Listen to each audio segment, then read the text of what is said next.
Greetings, and thank you for joining me tonight.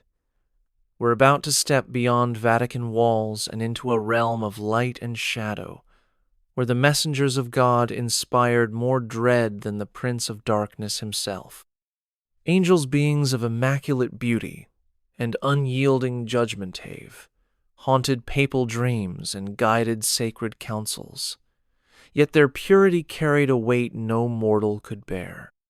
In this story, we'll unravel why the Pope's greatest terror lay not in infernal conspiracies, but in the blazing wings of heavenly hosts.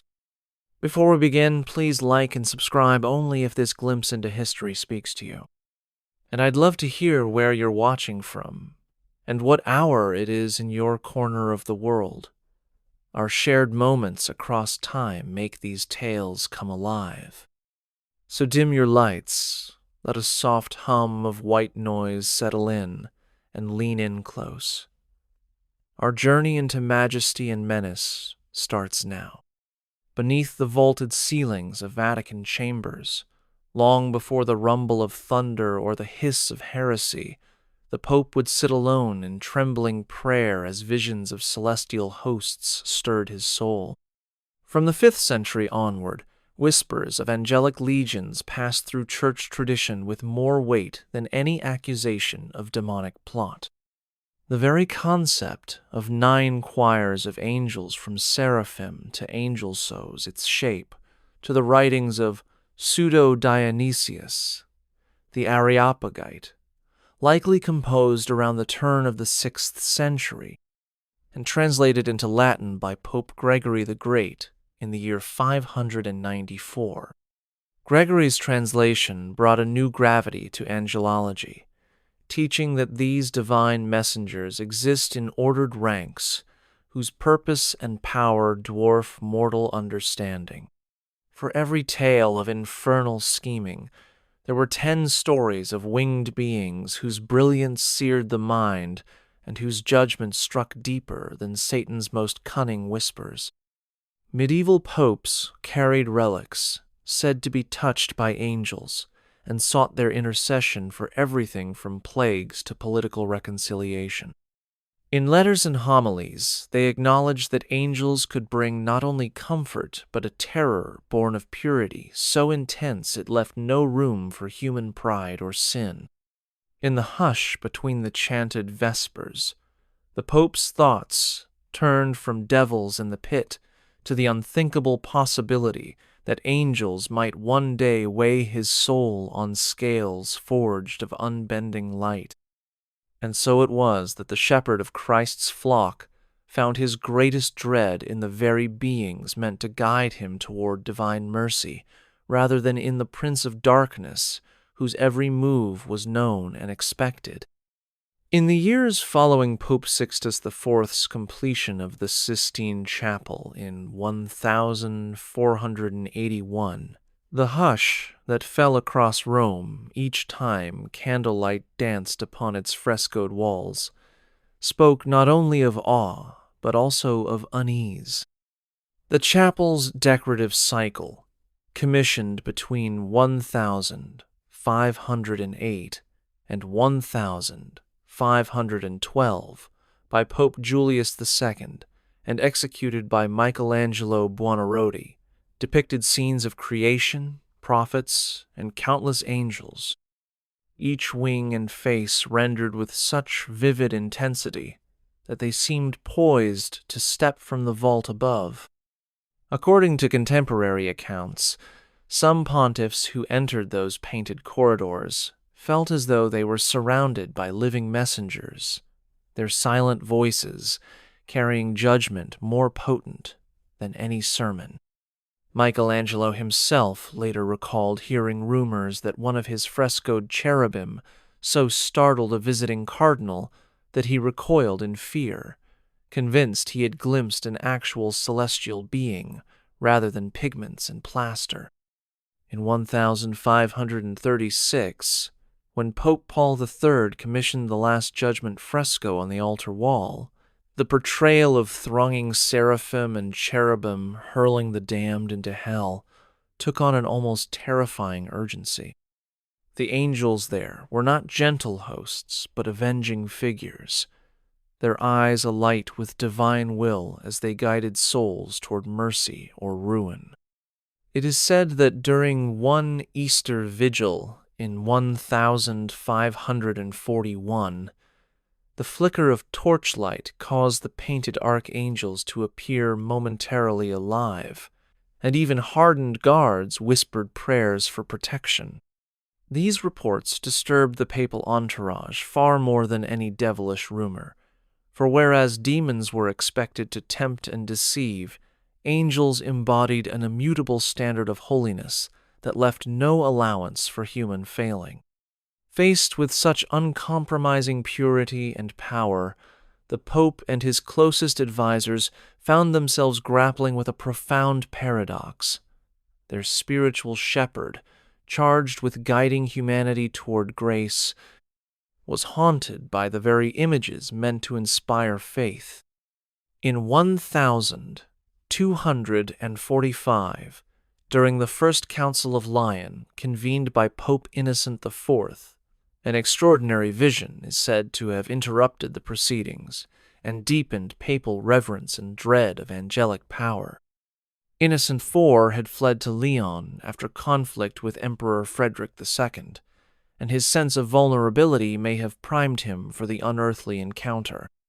According to chronicler James of Vitry, during an evening service in the cathedral, a sudden hush fell over the assembled bishops and prelates as a shaft of light pierced the vaulted nave.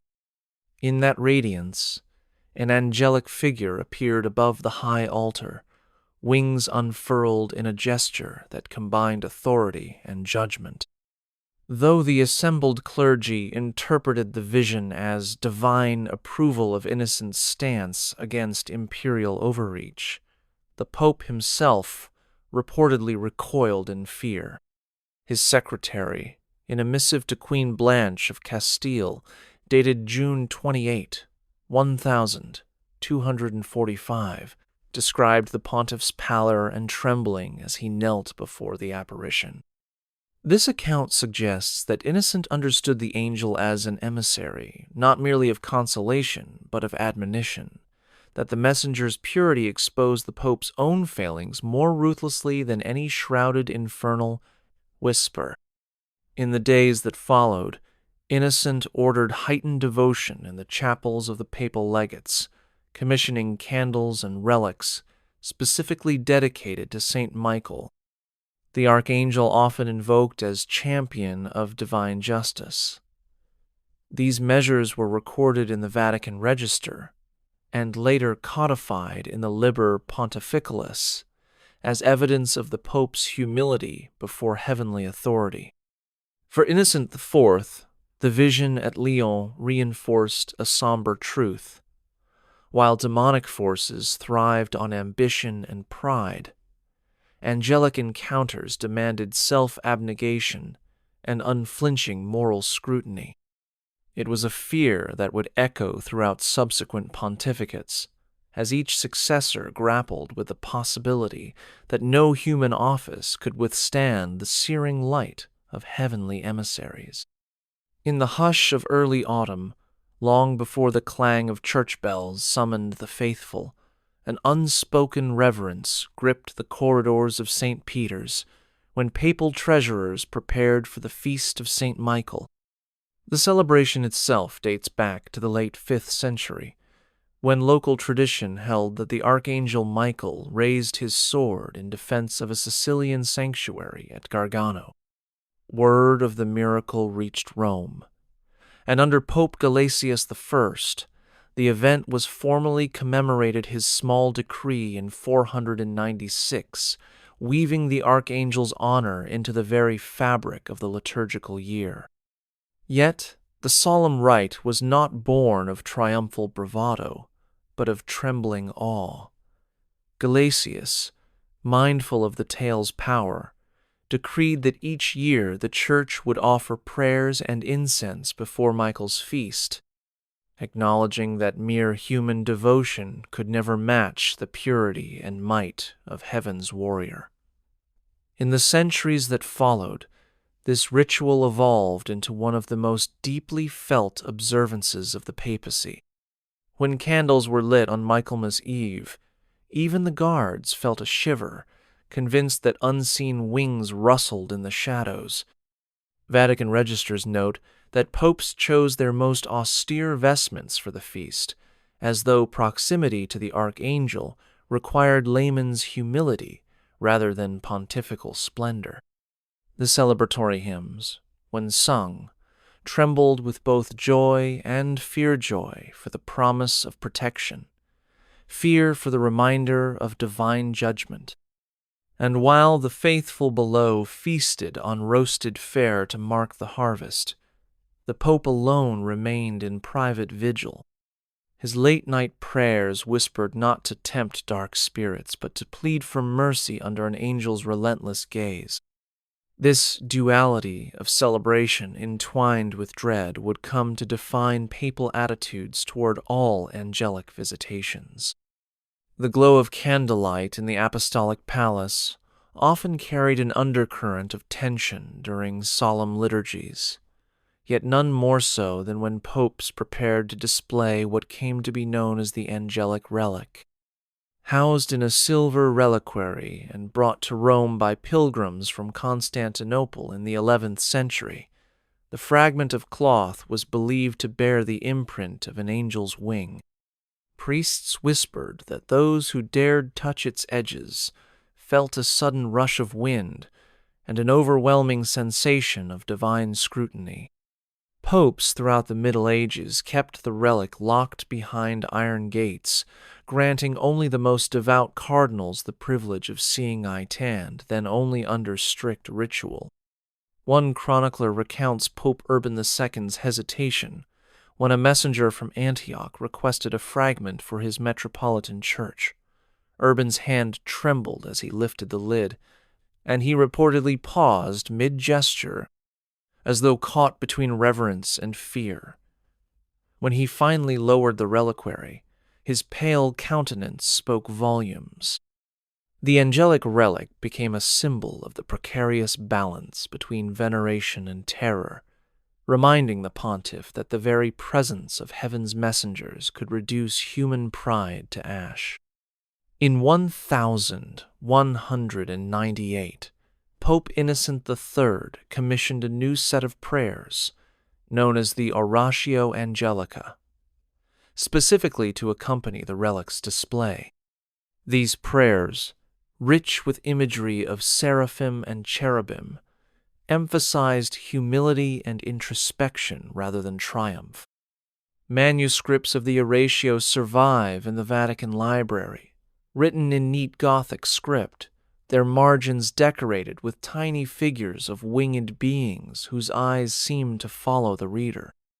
Despitier, perhaps because of this devotion, the presence of the angelic relic was never mentioned in public homilies. It remained a secret, both holy and unsettling, a reminder that the Pope's closest encounter with angels could inspire faith as readily as it could instill dread.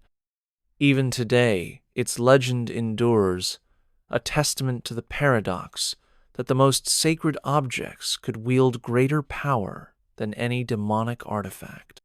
Hidden within the dim glow of the Vatican Archives lies a slender, leather-bound codex, its margins filled with sketches of winged figures and scant notes in faded ink.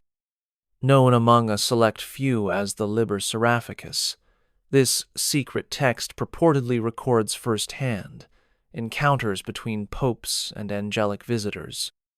According to whispers passed down by archivists, Pope John XX himself, a former physician once, claimed to have seen a seraph alight upon his private lectern, its 6 wings veiling him in a blaze of unspoken judgment. Though no official record exists in the Vatican's public annals, fragments of John's writings survive in the Codex, describing how the angel's presence ignited visions of his own spiritual shortcomings, far more piercing than any diabolical temptation he had resisted. In another entry attributed to a later pontiff, Adrian Vith author recounts an angel whose voice resonated like distant thunder, demanding absolute purity in both thought and deed, leaving the Pope's hand trembling over the quill. Such passages were deemed too volatile for general readership, and were locked away for centuries, accessible only by those who swore solemn oaths of silence. Modern historians debate the Codex's authenticity, yet its very existence continues to cast a shadow over Vatican scholarship. The text's survival through fires, wars, and sackings suggests that earlier pontiffs recognized its power both inspirational and fearsome and took great pains to protect it. Even today, the Liber Seraphicus remains an enigma, a document that speaks of celestial perfection and human frailty in the same breath, reminding any reader and, especially the Pope, that angels serve as guardians of divine order, not companions of comfort. Their uncompromising scrutiny leaves no room for mortal compromise. The moment an angelic presence is rumored to have walked through the doors of the Conclave remains one of the Vatican's most jealously guarded secrets. According to a handful of posthumous memoirs attributed to Cardinal Pietro Barbalater, Pope Paul III, day a gathering of cardinals convened to elect his predecessor was interrupted by an unexplainable hush. Barbo's notes, concealed in a ciphered notebook, now lost to history, claim that a radiant figure drifted among the assembled princes of the church. He describes wings like spun light brushing past the high-backed chairs, and an overwhelming sense that each cardinal's innermost sin was laid bare in that silent procession. The figure neither spoke nor gestured. Its power lay in its mere existence, commanding awe that dwarfed even the fiercest debates over doctrine and influence. As the cardinals struggled to maintain composure, one among them, a veteran diplomat, from Venice fell to his knees, tears tracing faint lines down his weathered face. The incident, Barbo insists, tipped the balance in favor of a candidate who exhibited genuine humility, as though the angel had nodded toward a shepherd rather than a sovereign. In subsequent conclaves, cards spread among the electors forbade any mention of that day, branding it an embarrassment better buried than broadcast. Yet the very suppression of the story adds to its potency, for it suggests that the greatest election in Christendom was not won by politics or persuasion, but by the silent verdict of a heavenly judge. The Liber Conclavis, a private compendium of election records, makes barely a cryptic reference-an oblique note about a moment of heavenly stillness, but even that passing phrase sends a chill through modern scholars who recognize the implied encounter. It was never recorded in the official annals. To acknowledge an angel in the voting chamber would be to concede that no mortal office could stand free of divine inspection. For that reason, popes and cardinals have since regarded angelic visitations with a mixture of reverence and dread, aware that these messengers of light carry the ultimate veto power over any human ambition. Within the silent corridors that wind beneath St. Peter's, there hangs a story of a meteorological marvel so brief and inexplicable that it has been whispered about in Vatican circles for centuries. During the reign of Pope Clement XI, in a late autumn mass celebrated under an overcast sky, the tremor of incense smoke shifted as though stirred by an unseen breeze. At first, the cardinals assumed a slight draught had slipped through a hidden crevice, but when they approached the altar, they found every candle's flame flickering toward the empty sanctuary doorway.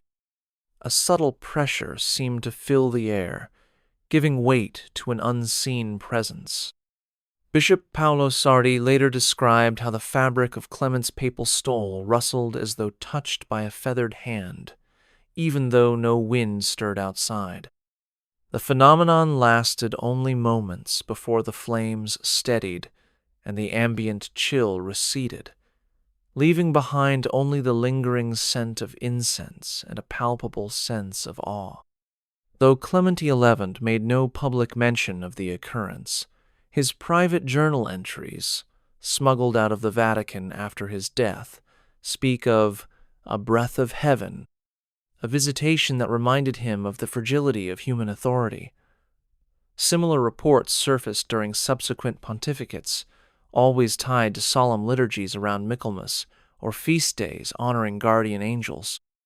These unexplained gusts or sudden drafts were never observed during ordinary ceremonies, as though the very winds of heaven responded only to the Church's most sacred moments. For the popes who witnessed these events, the experience reinforced a profound awareness that angels, unlike demons, need not manifest in fire or shadow. Their touch could be as gentle as a breath, yet far more unsettling because it signified presence rather than threat, judgment rather than temptation. In those fleeting seconds, the Pope and those closest to him understood the true scope of angelic power, a power that moved through the world unseen, yet left its mark upon the soul long after the candles burned low. In the hushed confines of a private audience chamber, the imagery of the Archangel Michael loomed large, his sword raised not in welcome, but in stern rebuke. For centuries, popes invoked Michael as defender of the faithful, yet they also harbored a deep-seated fear of his unflinching judgment. The earliest papal sermons that survive touch on Michael's role in the Book of Revelation, where he casts Satan from heaven.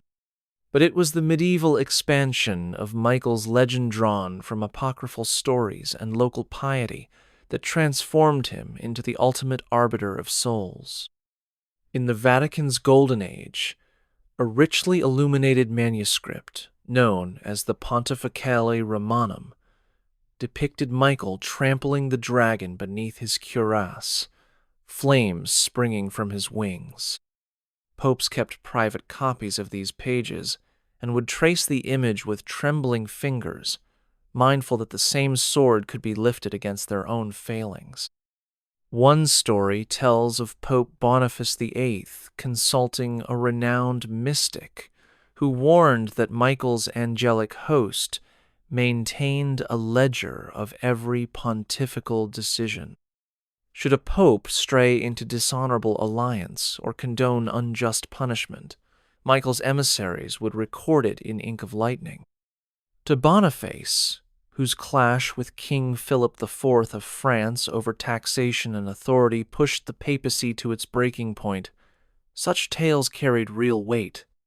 Though no formal record describes an encounter, the Pope's later assertion that only divine judgment could overrule human law suggests an awareness that Michael's verdict transcended earthly courts. For those who led the Church, Michael was more than a patron saint. He stood as a reminder that absolute power on earth bows to a higher tribunal. The weight of the archangel's judgment lay heavy on papal shoulders, more certain and immutable than any mortal sentence. Within the echoes of St. Peter's nave, silence often fell like a shroud before revelations that transcended any diabolical cunning. On more than one occasion, cardinals preparing for grand liturgies remarked on an oppressive stillness, as though the vaulted ceiling itself held its breath. This hush carried two layers of meaning: the anticipated word of God, and the unspoken tension that angels whose purposes remained inscrutable might choose that moment to speak. During the reign of Pope Urban VIII in the early 17th century, observers noted that this phenomenon grew particularly pronounced whenever the Pope addressed matters of doctrine or reformation. Urban himself commissioned inquiries among Vatican staff to determine whether architectural flaws or drafts were at fault, only to conclude that no earthly explanation sufficed. Among the private memos he authorized, now housed in the Vatican secret archives, is a report from his Master of Ceremonies, who wrote of a weight of expectation that hung palpably in the air, rendering even speech difficult. The absence of sound was not emptiness, but a presensen, unseen assembly of heavenly observers, whose scrutiny made every human word feel like confession. For hierarchical beings such as thrones and dominions, whose duty was to enact divine decrees rather than deliver comfort, this silence signaled both authority and judgment. The Pope, in acknowledging these moments privately, often paused mid-sermon, his voice catching as he strove to recite prayers with the humility he believed true angelic audiences required. Unlike Satan, who relied on deception and temptation, angels demanded authenticity and moral clarity. Their quietude spoke volumes about where they stood, not beside the faithful as companions against darkness, but above all as celestial magistrates whose unspoken verdicts shaped the course of history. In the hush that followed, a pontiff's heart pounded not with fear of hell's torments, but with the awareness that no human role could withstand the piercing focus of heaven's immutable gaze. In convents and monasteries that dotted Rome's periphery, monks whispered of celestial scribes charged with recording every human act in volumes no mortal was meant to see. These angelic recorders, drawn from traditions of ancient Christian and Jewish mysticism, served not as tempters, but as exacting auditors. The earliest mention appears in a 9th century manuscript once owned by Pope Nicholas I, describing how the cherubim maintained books of remembrance that catalogued each sin and virtue against the unblinking light of God's throne. For the popes who learned of this lore often through secret consultations with learned cardinals, the knowledge proved more unsettling than any promise of infernal accusation. In cramped private chapels, a pontiff would lay his hand upon vellum ledgers while reciting the litany of humility, beseeching mercy not from demons, but from those angelic scribes whose impartiality left no room for human rationalization. Unlike the devil, who might obscure sin with sweet whispers of justification, angels demanded precision. They weighed intentions alongside actions, discerning hearts more unforgivingly than any tribunal of men. One story recounts a pope in the early 12th century who refused to sleep until he believed all his public errors had been confessed and expiated, haunted by visions of pages turning in a celestial library.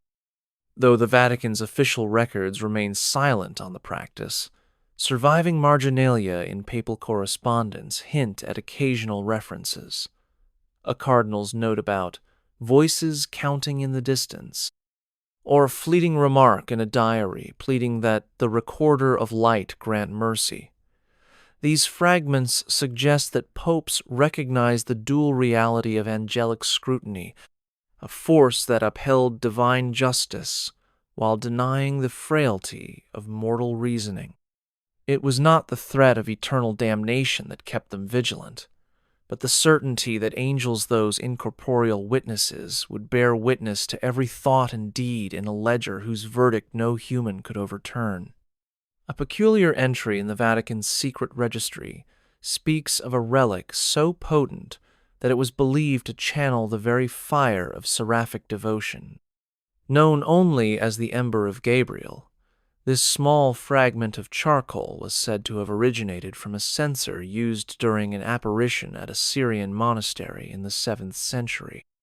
Pilgrims claimed that, As the archangel Gabriel conveyed his annunciation, embers fell from the incense like coals lit by heavenly breath.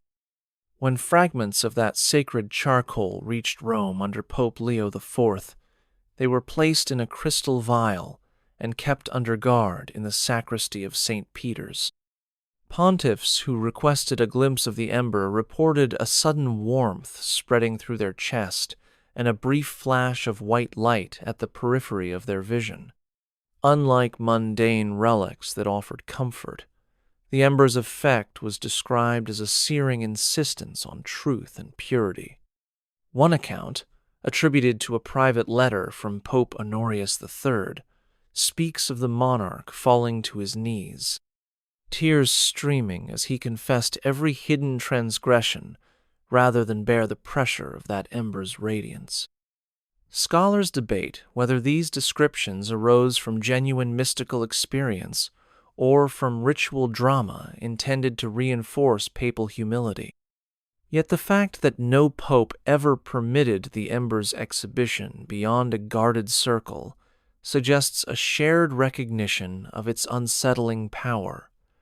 It was not a tool of exorcism or protection against evil.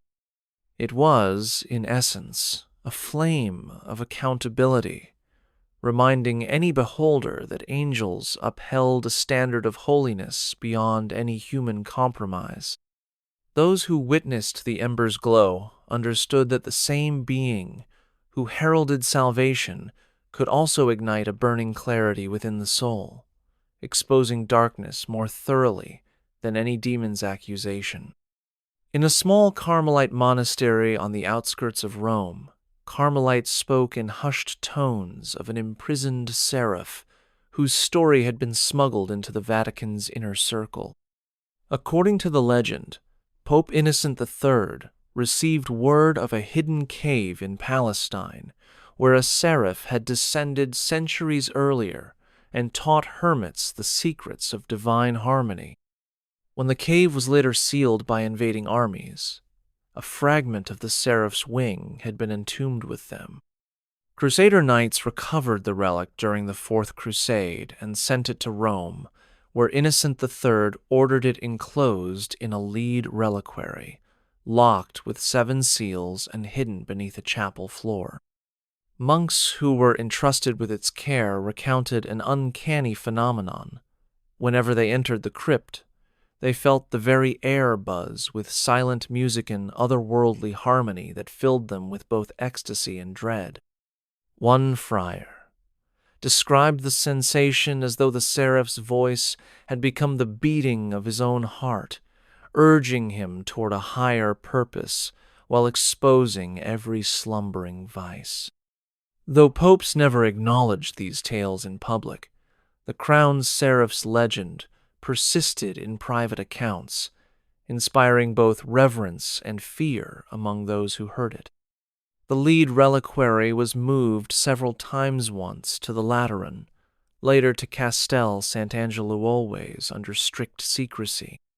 Its final resting place remains unknown, but some Vatican archivists maintain that ancient ledgers reference its location in code, warning that should the seals ever be fully opened, the seraph's presence would demand judgment on all who dared gaze upon it. Unlike demonic artifacts that thrived on corruption and chaos, the imprisoned seraph symbolized an unforgiving standard of purity. For the Church's leaders, the story served as a stark reminder that angel sand, especially seraphim, uphold divine harmony with a zeal that can both elevate and terrify.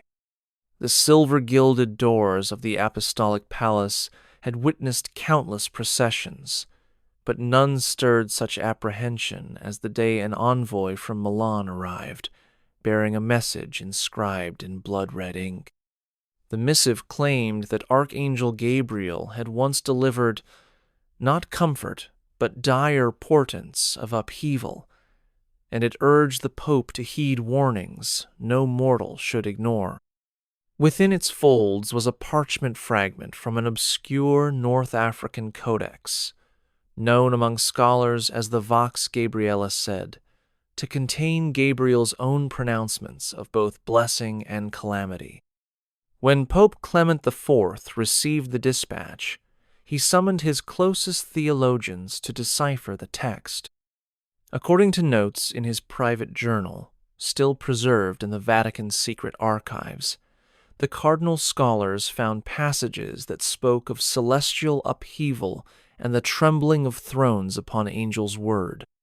Rather than reassuring the pontiff, the fragment deepened his unease. It implied that Gabriel's role extended beyond Annunciation to absolute arbiter of history's course. Clement's subsequent decree, prohibiting further distribution of the Vox Gabrielis, suggests he feared the archangel's authority more than any infernal threat.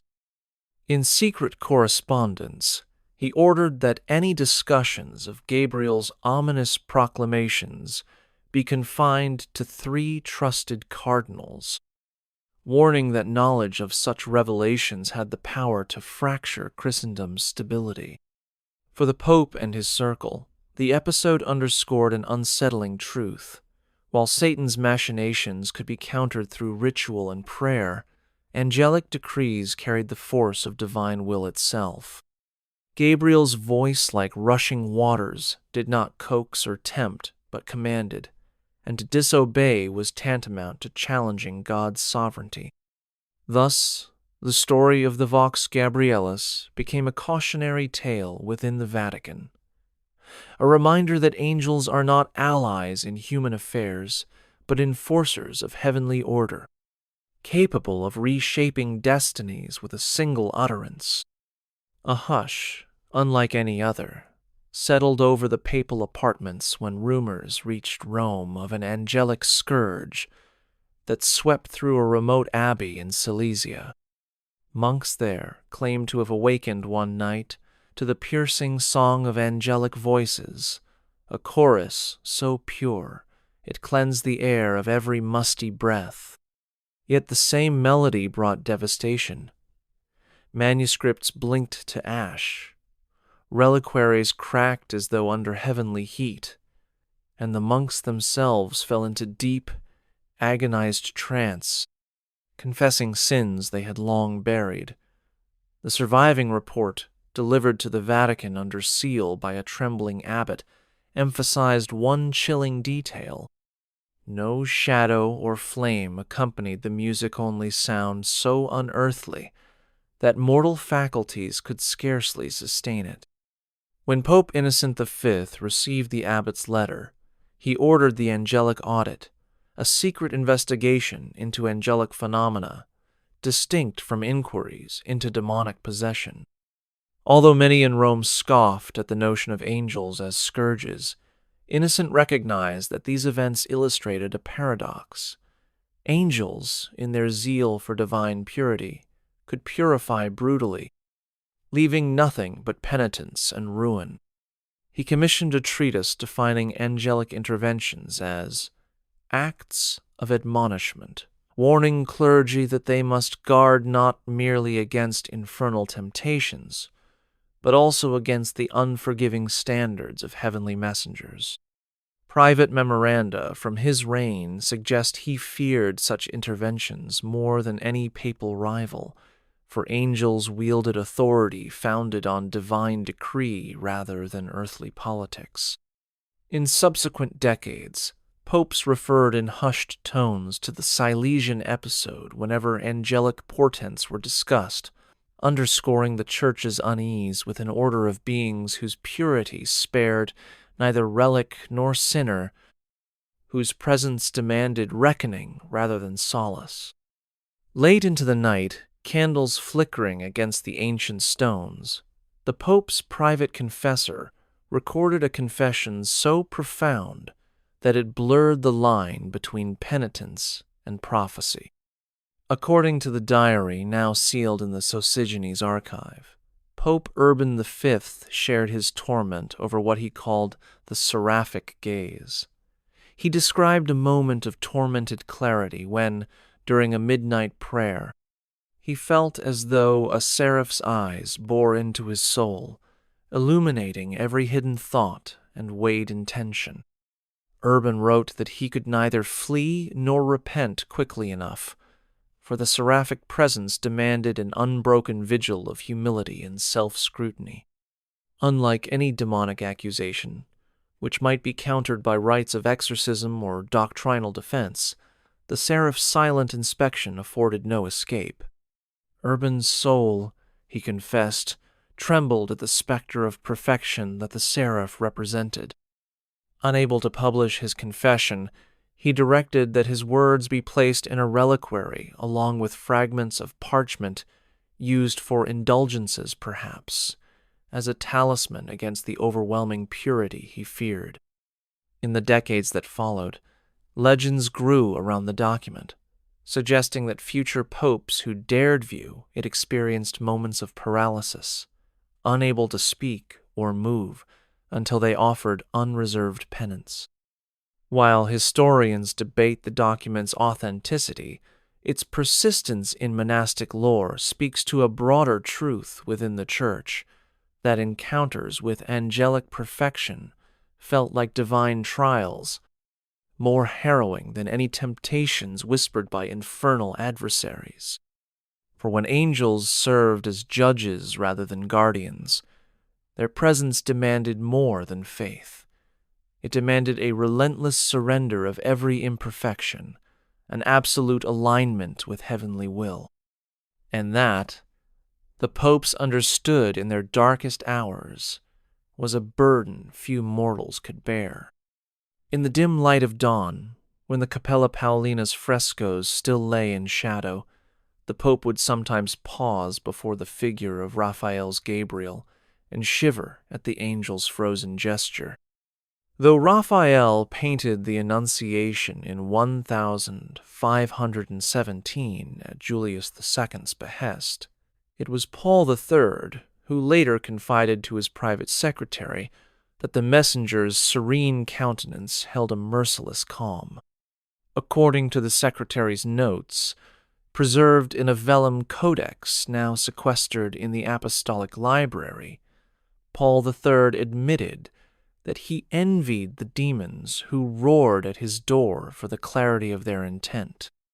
In contrast, Gabriel's silent presence and the unyielding purity in his expression threatened the Pope's most guarded doubts. Paint flakes off Raphael's archangel from time to time, but visitors say the gleam in Gabriel's eye never fades. It is said that during a private audience in 1545, Paul III traced the angel's wing in the fresco and whispered a confession of secret compromises he had made in diplomacy and war. The secretary noted that a sudden breeze seemed to stir within the chapel, though all doors remained closed, and the Pope hastily withdrew, pale and breathless. These incidents, though unrecorded in official chronicles, found their way into the whispered lore of papal households, where they served as cautionary reminders that art could echo angelic truth more fiercely than any spoken word. For Raphael's Gabriel, created to signify hope and divine favor, also embodied the undefiled standard that no human action could fully satisfy. In that painted stillness, popes confronted a silent indictment, one that no exorcism could silence and no worldly treaty could placate. It was a testament to the enduring paradox of angelic presence, that even in beauty there resides a judgment sharper than any demon's scream. When King Charles VIII's French forces swept into Italian territories in 1494, the Pope found himself torn between political necessity and spiritual duty. Amid the tumult, reports surfaced that angels had intervened in the battlefield's shadowy fringes, appearing only to retreat before mortal eyes could fully perceive them. According to mercenary captain journals, a squadron of men-at-arms paused in mid-stride, stunned by a flash of winged silhouettes arcing across the dawn sky. Though such tales were dismissed in council chambers as superstition, the Pope received letters from envoys who claimed the angel's passage had turned the tide of skirmishes, scattering troops through sheer terror rather than steel. For the pontiff, these anecdotes underscored a chilling reality. Angels, unlike demons, did not need to outfight armies. They merely needed to be seen. Their presence signified divine will, enacted directly in human affairs. The Pope's advisors urged him to invoke St. Michael's protection, but the pontiff hesitated. He understood that calling upon angels to secure earthly victories risked reducing them to instruments of policy rather than messengers of transcendence. In private correspondence, he wrote of confessions unmade and oaths unkept, sinful compromises that angels would not overlook. The letters, later hidden from public view, bore postmarks from Rome and Naples, but spoke of a conviction stronger than any treaty, that mortal ambition could never harness angelic power without forfeiting moral authority. In the hushed hours before dawn, the Vatican strove to maintain its equanimity, even as Europe trembled under the weight of conflict. Yet neither candlelight nor prayer could fully guard against reports of heavenly legions shaping mortal destinies. When King Charles VIII of France advanced through the Italian peninsula in 1494, papal envoys brought word of encounters that defied all reasonable explanation. Mercenaries camped near the Garigliano River swore they had glimpsed winged silhouettes arching across the misty sky. At first, light forms too perfect to be mere birds, and movements too precise to be illusions born of battle fatigue.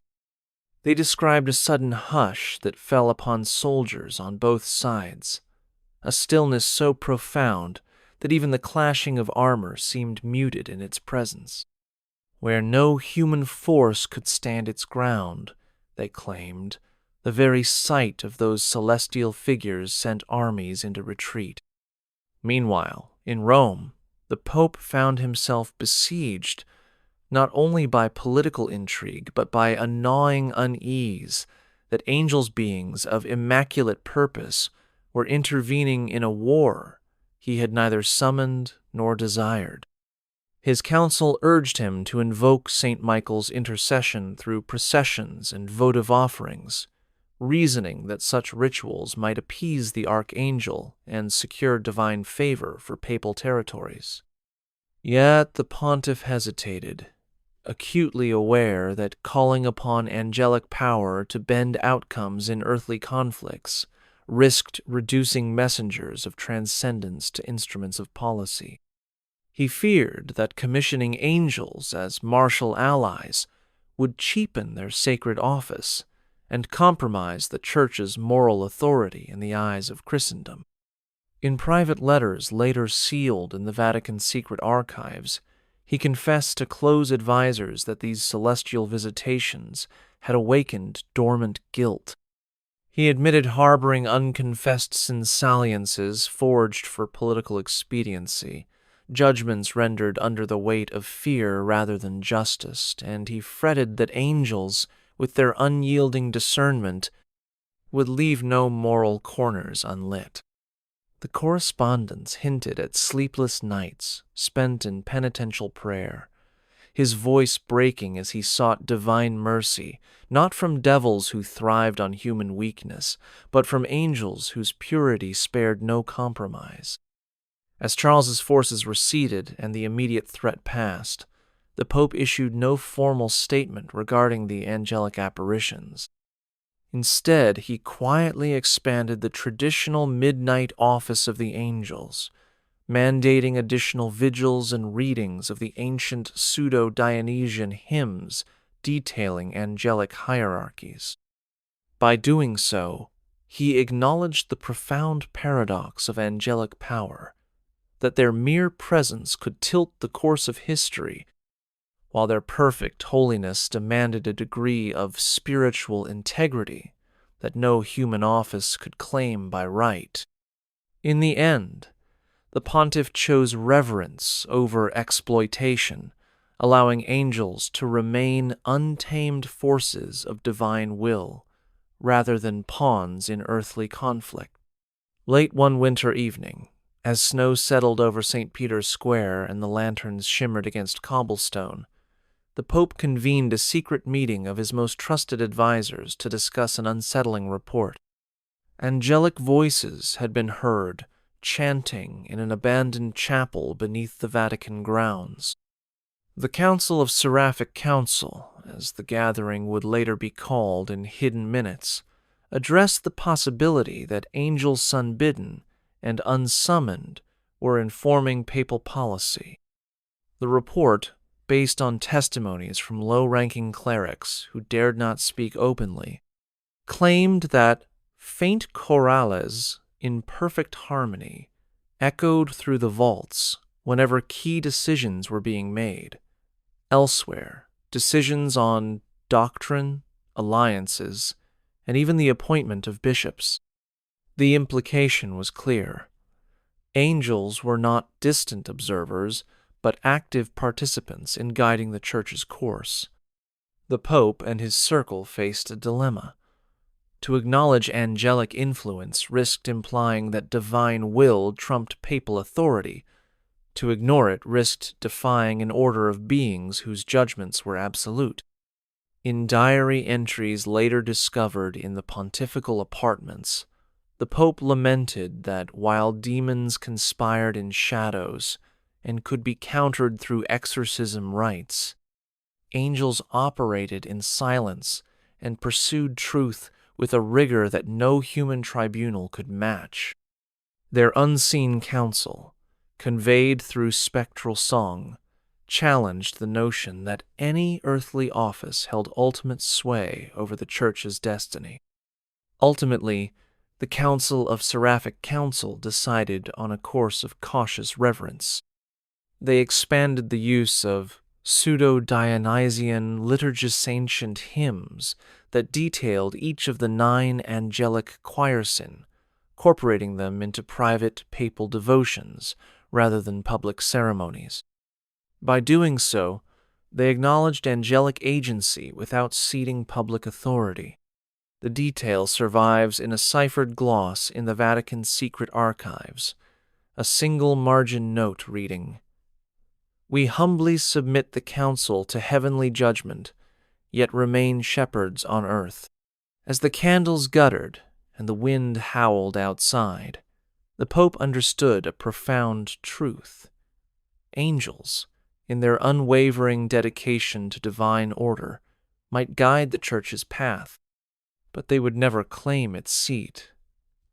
It was his burden to interpret their silent counsel in a world where mortal imperfection was inescapable. In the hidden alcove of the Vatican's theological library, a single folio bound in crimson leather whispered of an angelic commandment so severe that it was never committed to parchment in full. Known among a privileged few as the unwritten command, the document appeared in marginal notes of a 16th century commentary on the Book of Revelation. It suggested that an angel had once delivered tenets directly to the pontiff principles so exacting that any written record would risk proliferation beyond sacred intent. According to the commentary's author, a Jesuit scholar named Father Matteo Ricci, the angelic message included imperatives on the exercise of mercy, the administration of justice, and the renunciation of political coercion. Yet the angelal ordinance remained unwritten because its demands exceeded the boundaries of human authority, requiring an absolute purity of intention that any record could easily dilute. Scholars who later examined the aleatory references noted Ricci's insistence that the unwritten command was conveyed in the hush between two heartbeats, a moment inaccessible to scribe's hand. Pontiffs who learned of the story responded with restrained alarm. Some commissioned secret translations of Ricci's work, hoping to glean a hint of the angel's directives without invoking their full weight. In private correspondence, one pope expressed relief that the commandment had never been solidified in ink, yet he admitted a lingering fear that angels could demand accountability for every policy, every alliance, and every concession rendered in the pursuit of temporal stability. The paradox of the unwritten command lay in its very absence. It was both a guide and a warning, a presence that no human record could fully capture. Angels, in their uncompromising dedication to divine order, could articulate perfect law through silence just as powerfully as through speech. For the Pope, the knowledge that such a command existed but could never be disclosed underscored the fragility of human tenure. He remained shepherd not by virtue of divine perfection, but by the grace granted in the gaps between heavenly instruction and earthly action. The dawn breeze that stirred the Vatican gardens carried with it an uncanny tension whenever the feast of the guardian angels approached. Since at least the 13th century, popes had marked October 2 with private devotions honoring the countless unseen protectors assigned to each soul. Yet among the pontifical household, rumors persisted that more than gratitude filled those moments.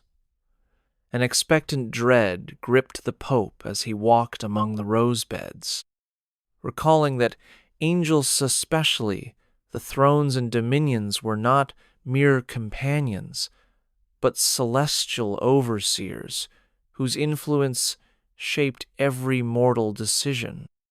A beloved account tells of Pope Innocent XI in 1672, who, during his solitary procession through trimmed hedges, paused before a statue of a guardian angel and shivered as though the sculpted wings themselves bore witness to his unspoken doubts.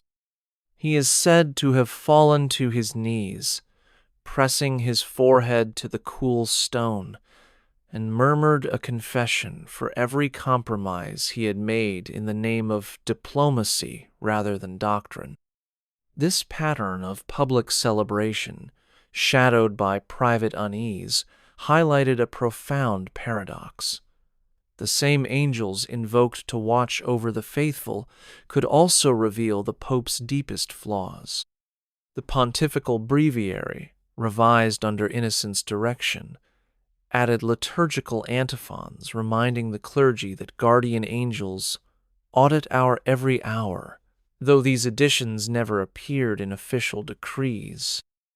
They were whispered among altar servers as evidence that angels held each person accountable at every turn. Unlike demons, whose tempters could be confronted and resisted, angels demanded an unbroken alignment with divine will, their every intervention a test of fidelity rather than a trial of resistance. By acknowledging this dual role, a protector's kindness, entwined with a judge's scrutiny, popes navigated a careful balance. Invitations to guardian angels remained in the liturgy, yet private devotions multiplied to include moments of heavy-handed penance. In the hushed corridors leading to private oratories, one could almost hear the soft tinkle of censers signaling more than ritual, a solemn offering to those who watched in silence, weighing hope against the weight of perfection no human could fully uphold. Whispered among the oldest clerics in the Vatican was the tale of a pontiff who fled from a heavenly visitation rather than welcome it. In an age when popes reclined on marble thrones beneath gold mosaics, he shunned pomp for the solitude of midnight prayer. One frigid January night, as he knelt before a simple wooden crucifix in his private oratory, the hush was broken by a sound like wings brushing silk. He raised his eyes to discover an angelic form drifting through the doorway, its garment glowing with an inner light that cast the room in surreal clarity.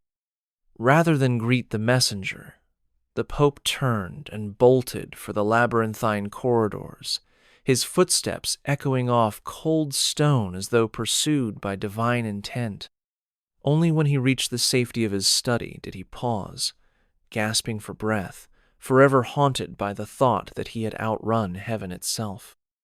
The records of this episode survive only in veiled references within the notebooks of Gian Lorenzo Bernini, who noted that a fearful client once confided such a confession to him. No official chronicle mentions the flight, for admitting to fleeing an angel would have undermined the very image of papal fortitude. Yet the story endures in the Vatican's oral tradition as a testament to the terror inspired by angelic presence. Unlike demons, whose threats could be countered by prayers and exorcisms, angels demanded an interaction beyond ritual. Their appearance forced one to confront the totality of one's life and choices. In the aftermath, the Pope instituted a nightly Mass in the chapel of San Silvestro, offering thanksgiving that he had survived the encounter without dire reckoning. He also decreed that no pope should ever speak of fleeing from heaven's emissaries, a prohibition whispered in the Conclave's antechamber but never inscribed in any public decree. This paradox of forbidding admission of fear while privately acknowledging its power captured the enduring complexity of papal attitudes toward angels. Beings of such unblemished authority that even the shepherd of Christ's flock could feel the impulse to run from their unflinching gaze. The frescoed walls of the Sala Regia bore witness to triumphs and trials alike, but none stirred such unease as the day a cardinal reported hearing angelic footsteps echoing through its marbled halls. According to the cardinal's confidential memorandum now hidden in the Vatican's secret archives, the sound resembled the soft brushing of wings against polished stone, moving in measured cadence as though patrolling the corridors at divine command. The Pope, informed of the report, summoned his master of ceremonies to confirm whether any earthly procession had taken place, but none had. Windows remained shut against the high summer heat, and guards found no disturbance in the air. The implication was chilling. Angels were traversing spaces reserved for mortal politics, reminding the pontiff that no corner of the church was beyond their silent oversight. In private councils, the Pope's closest advisers grappled with the portent. Would angels intervene to correct doctrinal errors, or to admonish personal failings? Unlike demons, whose presence could be marked by chaos and deception, angels operated without spectacle. Their footsteps, recorded in a terse note as hushed warnings, carried an authority that required neither voice nor flame. The Pope, recalling years of theological debate and political negotiation, recognized that every decision from the appointment of bishops to the forging of alliances might be subject to celestial review. This awareness inspired a period of heightened penance within the papal household. Midnight confessions, intensified fasts, and the commissioning of new liturgical chants imploring angelic mercy. Yet the Pope refused to acknowledge the phenomenon publicly, fearing that concession would undermine his office's autonomy. Instead, he adjusted the layout of his private chambers, placing symbolic depictions of the archangels at entry points, hoping that these images might satisfy the messenger's need to witness human humility. Whether the footsteps ever ceased remains unknown.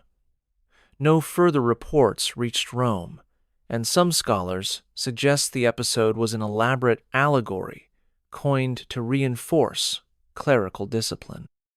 Regardless, The story of the angelic patrol endures in Vatican lore, a reminder that the Church's most secret recesses lie open before those whose purity demands constant vigilance.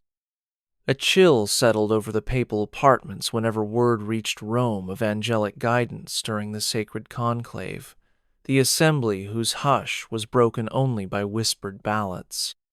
Though popes strove to present the conclave as guided by the Holy Spirit, a small circle of insiders believed that angels of the first choirs, thrones, and dominions stepped among the electors, imparting unspoken counsel that swayed votes toward humility rather than ambition. One account, offered by a retiring cardinal in confidential correspondence with his nephew, describes a moment when the assembled prelates paused as though struck by a collective epiphany. In the flicker of a candle's flame, the cardinal believed he discerned a fleeting, silhouetted, winged, robed in light gliding behind the closed doors. Though no one spoke of it in public, several electors later slipped notes under the papal chamber's lock, confessing that an unseen force had tempered their most fervent desires. For the Pope, the notion of angelic influence in choosing his successor posed a thorny dilemma. Publicly, the mandate of the conclave was sacred and inviolable. Privately, the possibility that celestial beings rendered ultimate judgment over human deliberation threatened to diminish any earthly authority. In response, popes began commissioning ornate iconography in the conclave's antechamber, depicting Gabriel and Michael presiding over ballots, to reframe any angelic presence as symbolic rather than literal. Vatican records from the 17th century show that slight architectural adjustments were made to the voting chapel niches carved for angel statues, soft incense blends, chosen to evoke heavenly fragrance, intended to honor the messengers without conceding real intervention. Yet the legend persisted, whispered among Swiss guards and household clergy, that angels chose not to vote but to witness, their silent attendance reminding cardinals that every choice echoed in heaven's courts. These tales, though never acknowledged in official annals, endured as a potent reminder. Mortal plans and papal elections unfolded under the unblinking gaze of beings whose perfection demanded that human will remain ever aligned with divine purpose. In a dimly lit chamber off the Vatican Library, a scroll surfaced that chronicled an extraordinary pair of papal trials by celestial proxy. The so-called Angels' Tribunal described how, on 2 occasions separated by centuries, allegations of moral negligence reached such severity that popes considered convening hearings presided over by heavenly jurists. These reports, buried in a codex, attributed to an otherwise unknown papal notari, recount how bishops brought formal charges against a pope's policies, only to be met with supremely harsh decisions, delivered not by earthly judges, but by angelic messengers. In one case, the notary's notes claim an archangel was invoked through prayer, and cardinals reported experiencing a gust of wind and a sudden hush, after which the accusers withdrew their case in silent awe. Though no official records validate these proceedings, their presence in whispered lore points to a profound unease. Angels, serving as ultimate adjudicators of divine law, overshadowed any human tribunal. Unlike the Prince of Darkness, who tempted through deceit and offered opportunities for repentance, angels operated on a principle of unyielding justice. Their verdicts were imagined as irrevocable, delivered in a tone beyond praise or condemnation, but in a stillness that left no room for dispute. For popes accustomed to convening councils, issuing bulls, and negotiating alliances. Such celestial trials represented a surrender of authority that no mortal office could withstand. In response to these legends, subsequent pontiffs took care to reinforce the boundaries between human judgment and divine oversight. Papal bulls emphasized that only the living church, guided by the Holy Spirit through councils and conclaves, held jurisdiction over ecclesiastical matters. Yet, privately, popes commissioned theological studies on angelic jurisprudence, seeking to understand how heavenly discernment might inform but never replace human governance. These secret treatises, penned in Latin and Greek, dissected angelic roles in apocryphal texts and attempted to codify principles that could guide papal conscience principles ultimately deemed too sublime for public promulgation. The persistence of the angel's tribunal narrativa myth, at once terrifying and instructive, underscores a central paradox of papal power. Mortal leaders wielded vast influence over Christendom, yet their highest responsibility lay in interpreting and embodying divine law. In this context, angels were neither adversaries nor allies, but the ultimate standard unchallengeable arbiters, whose silent verdicts shaped the spiritual weight of every papal decree. In the vaulted crypt beneath St. Peter's, a series of marble reliefs carved into the walls depicts cherubim and seraphim in fierce guarding poses wings, spread and swords poised, though to remind any who descended below that heaven's emissaries watched even the dead.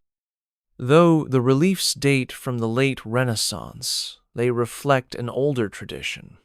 Popes and architects collaborated to incorporate angelic imagery into burial sites, not merely as homage, but as wardens against defiling spirits.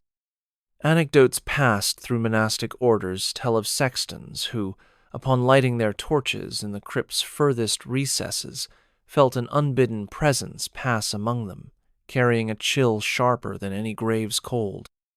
No mortal breeze disturbed the candles, yet their flames flickered in deference, as though acknowledging the silent authority of those angelic guardians.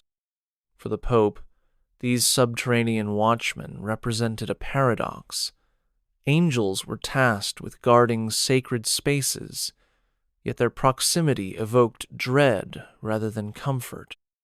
Unlike demons, whose domain over death could be defied by rites of exorcism or burial rituals, angels demanded reverence through unspoken discipline.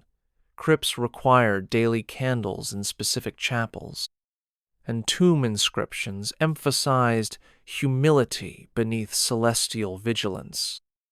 In private correspondence, one pontiff lamented that while demons lurked beyond walls, angels dwelled within, their unseen gaze a constant reminder that no soul rested beyond divine scrutiny. When plans were drawn for new burial vaults, architects included alcoves for angelic statuary figures carved in lifelike detail meant to stand sentry over the remains. Pontifical masons were instructed to sculpt wings with feathers so precisely rendered that visitors claimed they could feel the stone quiver under their touch. These sculpted sentinels reinforced the belief that angels guarded not only the living but also the departed, ensuring that even in death, mortals remained subject to heavenly oversight. Yet, the true testament to angelic guardianship lies in the silence itself. Visitors to the crypt speak of a hush deeper than any echo, a stillness that outlasts the tolling of bells above. In that profound quiet, the Pope's most private confessions linger, knowing that angels, in their unwavering devotion to divine justice, would bear witness long after human memory faded into dust. In the quiet of the papal oratory, where incense mingled with prayers whispered against frescoed walls, the Pope contemplated the scriptural accounts of rebel angels, those once brilliant seraphim who defied divine command and fell into darkness. Michael's victory over these fallen hosts, as recounted in apocryphal texts like the Apocalypse of Paul, stirred a unique dread among pontiffs, the realization that angels, once perfected, could become the architects of ruin when choice corrupted their purpose. This duality of angelic virtue and potential fall-haunted the Pope, for it implied that even the highest order of beings was capable of rebellion. Unlike Satan, whose treachery was expected, the possibility of angelic defection introduced an unsettling uncertainty about the stability of divine order itself. Private sermons, delivered in the hush of late-night vigils, echoed with warnings drawn from these ancient narratives. Popes invoked the example of Lucifer's pride, and urged the clergy to guard against complacency, lest they mirror the same hubris that toppled heaven's champions. Manuscript annotations from these sermons survive only in fragments, but they emphasize a singular truth. Angels serve only by the grace of obedience. When that grace is withdrawn, their power becomes as dangerous as any demonic threat.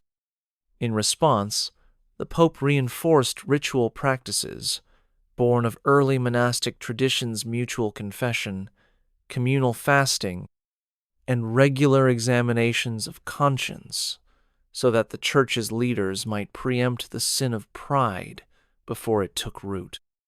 These practices, he believed, not only fortified against human temptation, but also aligned the clergy with the humility essential to angelic service.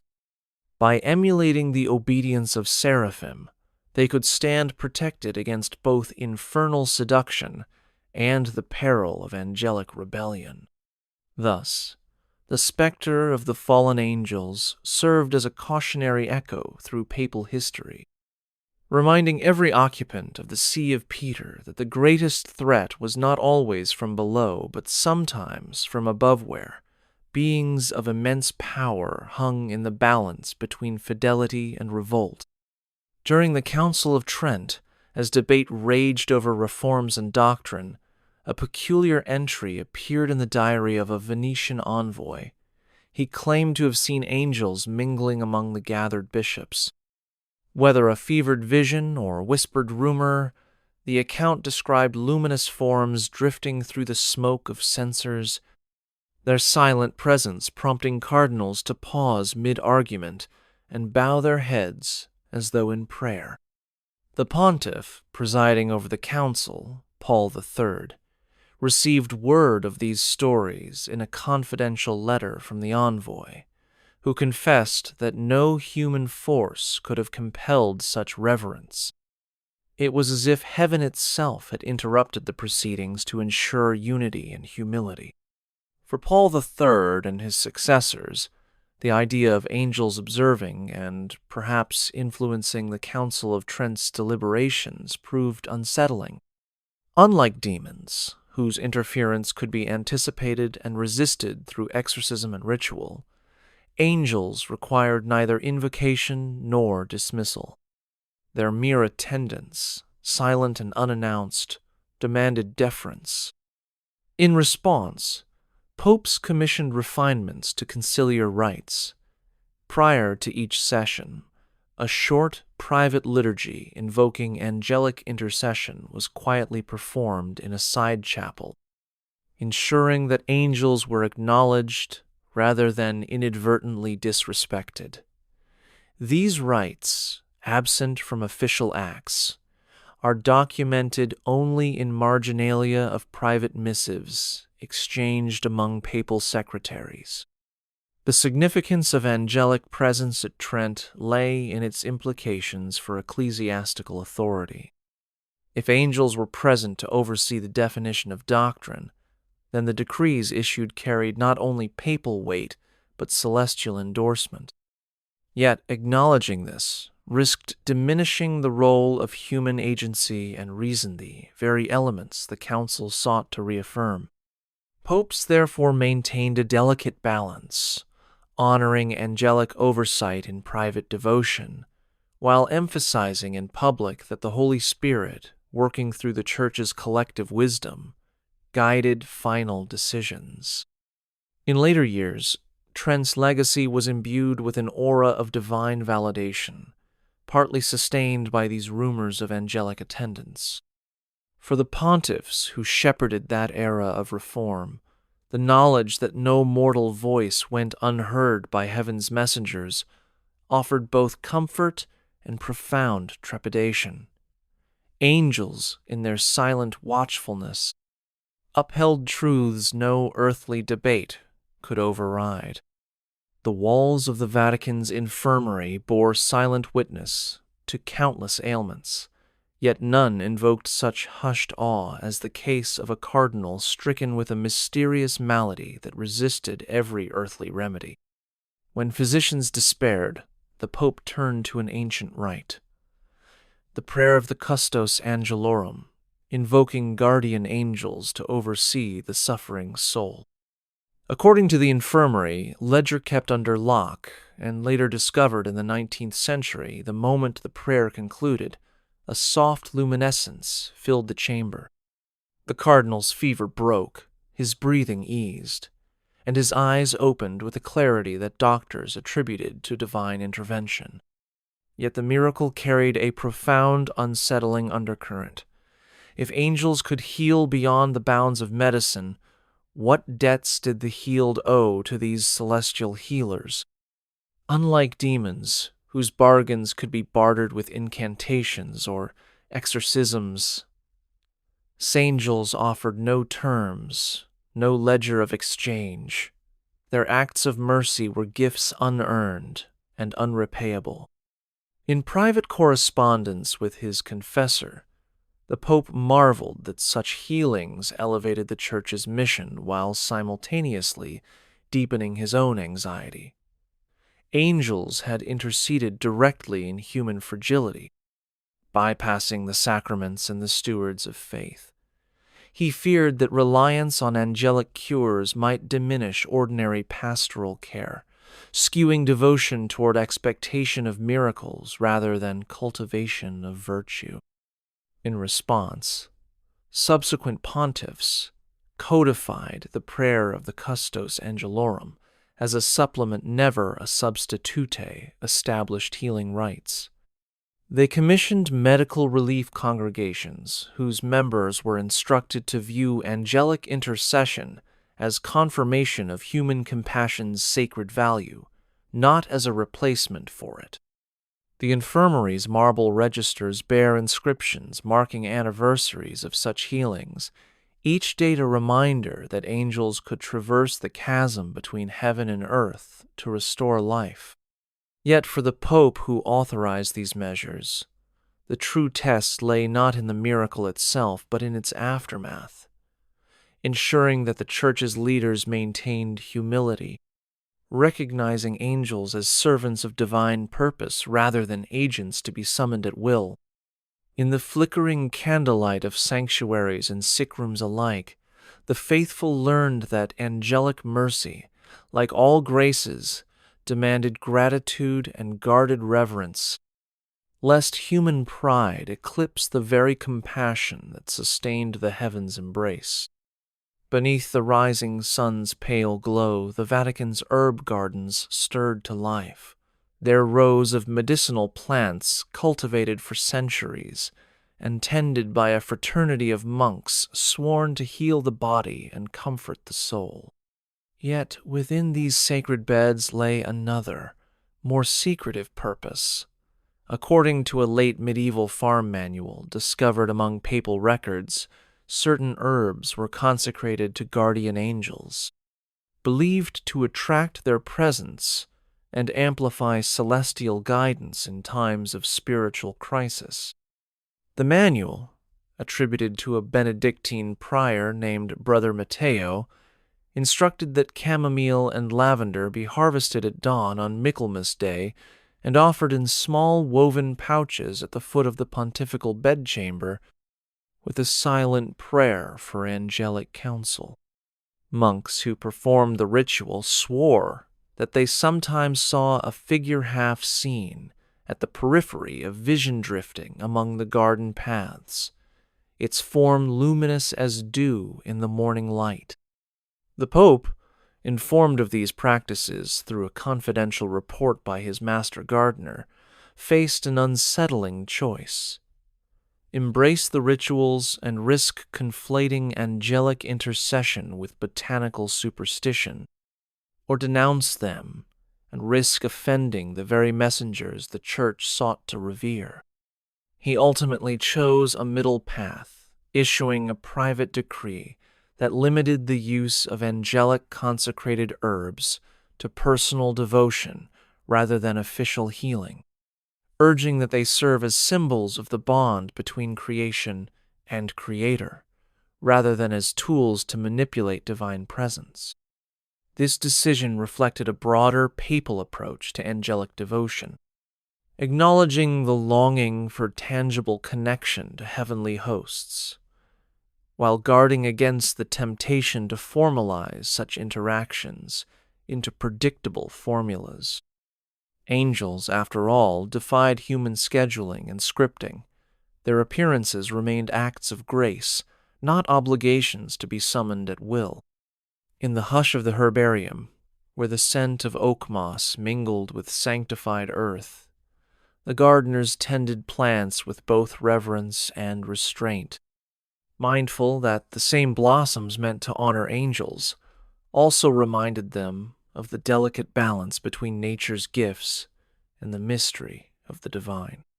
In the hushed atmosphere of the Lateran Palace's private chapel, a series of frescoes depicted the 12 apostles surrounded by cherubim and seraphim, their painted eyes seeming to follow visitors with dispassionate scrutiny.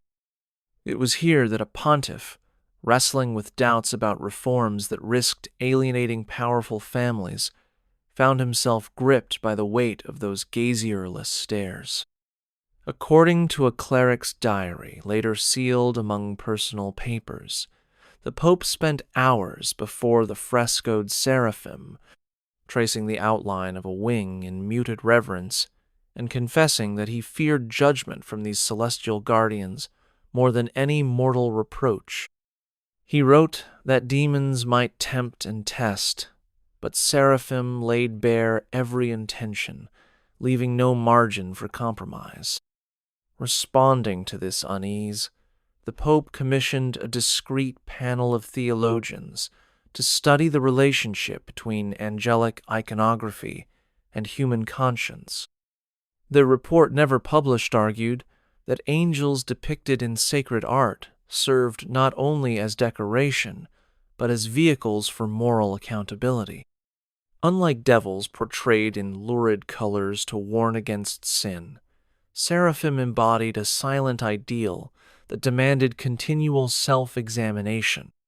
The theologians recommended that new chapels incorporate interactive elements such as polished marble tablets, where worshippers could see their own reflections beside angelic figures so that congregants, including the Pope, would feel themselves literally confronted by divine ambassadors each time they knelt in prayer. When the recommendations reached the Pope's desk, he approved only the most modest revisions, wary of turning angels into mere visual tools. He opted instead to revive an ancient custom of reflective confession.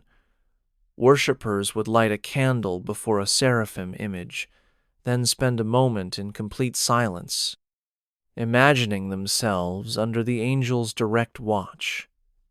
This practice, he believed, preserved the seraphim's transcendence while fostering personal humility. Thus, the frescoed seraphim of the Lateran remained at once guardians and mirrors, reminding every pope and pilgrim that angels oversee both heavenly realms and human hearts. Their silent presence, etched in plaster and pigment, underscored a timeless truth. Angels hold humanity to standards far beyond any earthly tribunal, demanding that even the holiest leaders walk paths of unceasing introspection and grace. In a rare alignment of liturgical spectacle and artistic genius, the Vatican commissioned a grand procession for the Feast of the Archangels, a pageant that wove through the basilica's nave. Its path, flanked by statues and tapestries depicting angelic choirs. Beneath soaring vaulted ceilings, the Pope led the faithful in hymns drawn from the pseudo-Dionysian corpus, each stanza invoking the thrones, dominions, and powers to stand guard over Christendom. Yet amid the regal display, courtiers whispered of an unnerving phenomenon. Whenever the pontiff intoned a verse addressing the cherubim, a faint vibration coursed through the stone floor, as though those winged attendants themselves were resonating in approval or indictment. An eyewitness account, preserved in a diplomat's dispatch, describes the moment King Philip II of Spain, attending as a guest of honor, recoiled when a sudden tremor caused a nearby statue of a seraph to shift imperceptibly, its carved eyes catching candlelight in a manner that suggested a living gaze. The incident passed without official acknowledgement, but in private memoranda the Pope confessed that he felt exposed to a tribunal far more exacting than any earthly court. Demons, he mused, did their greatest work in shadows. Angels, by contrast, illuminated every crevice of intent. To safeguard the integrity of future celebrations, the pontiff authorized a subtle alteration. Musicians were instructed to introduce a single, soft drum beat at the moment of invoking each angelic order. This measured rhythm, he hoped, would harmonize with any actual angelic resonance, transforming the unsettling vibration into a communal affirmation of divine presence rather than a private ordeal of scrutiny. The revised procession continued for decades, blending liturgy, art, and music into a ritual that honored angels while acknowledging human frailty. And in the hush between drum beats and choral swells, every participant cardinal, king, or commoner felt the weight of angelic expectation, a reminder that the purest of messengers demand from humanity a devotion matched only by their own unwavering service. At twilight, when the golden light filtered through the stained glass of the Pauline Chapel, the Pope would often slip away from formal audiences to meditate before the image of a solitary angel painted by Perugino. Though revered for its serene beauty, the painting bore a hidden detail, subtle cracks in the wings, almost imperceptible unless illuminated just so, as if suggesting that even the purest beings bore scars of divine struggle. One night, a visiting cardinal seeking solace after a contentious synod joined the pontiff in silent contemplation. Both men felt, rather than heard, a soft rustle as though unseen wings brushed against the vaulted ceiling. Neither dared move or speak, and when the movement ceased, the Pope pressed a trembling finger to the wing's crack, whispering a confession of misjudged decrees he had signed that day.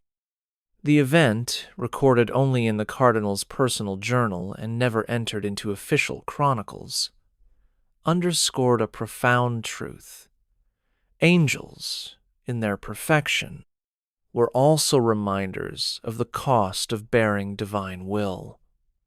Unlike demons, whose wounds festered into pride and anger, angels carried the weight of obedience in silence.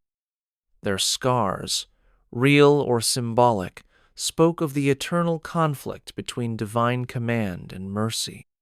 Moved by this encounter, the Pope commissioned a small oratory adjacent to the chapel, dedicating it to quiet reflection rather than ceremony. The oratory's only adornment was Perugino's angel, now framed in simple wood, with a single candle placed to emphasize the cracked wing. There, he invited select confidants to meditate alongside him, sharing thoughts on compassion tempered by justice. This discreet retreat became known among the papal household as the Sanctuary of the Wounded Wing, a space where popes confronted both the exalted ideal of angelic purity and the human fallibility that angels silently judged. In that room's hush, the faithful learned that the angel's greatest lesson lay not in heavenly power, but in bearing wounds for the sake of divine purpose, reminding every pontiff that true leadership demanded empathy as unwavering as the seraphim's devotion. In the cool hush of dawn, the Vatican gardens offered a rare refuge from political intrigue and doctrinal debate. Yet, beneath the dewy roses and trimmed laurels lay memories of silent watchers whose presence stirred both awe and disquiet. According to a 17th-century gardener's ledger uncovered in the archives, popes sometimes wandered these paths before the world awoke, seeking clarity amid the scent of damp earth and the rustle of leaves in the gentle breeze. It was here, the ledger records, that on more than one occasion a pontiff felt an unseen company angels of the garden, as the monks came to call them, moving through the hedgerows with a purpose beyond mere guardianship of flora. Some gardeners spoke of hearing distant footsteps that never reached their ears, and catching glimpses of luminous shapes reflected in puddles, only to vanish when approached. The Pope learned of these accounts through confidential reports sent by the prefect of the Vatican Estates. Rather than dismiss the tales as superstition, he acknowledged their power to humble the heart. Angels, the very embodiments of divine order, roaming spaces cultivated by human hands, reminded him that creation belonged neither to princes nor prelates, but to God alone. The Pope then commissioned a modest pavilion open to sky and breeze where he might meditate among the flowers without drawing courtiers. Carved into its lintel was a simple inscription in Latin, "Under their wings," an invitation to remember that angels, though unseen, moved through the world with intent and care. Monks who served as the pontifical gardeners preserved a secret ritual.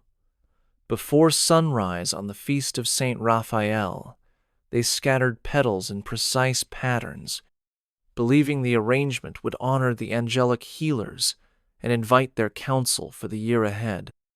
The Pope participated once, confessing afterwards that the experience left him uncommonly serene and uncomfortably exposed, as though angels had read his unspoken prayers among the blossoms.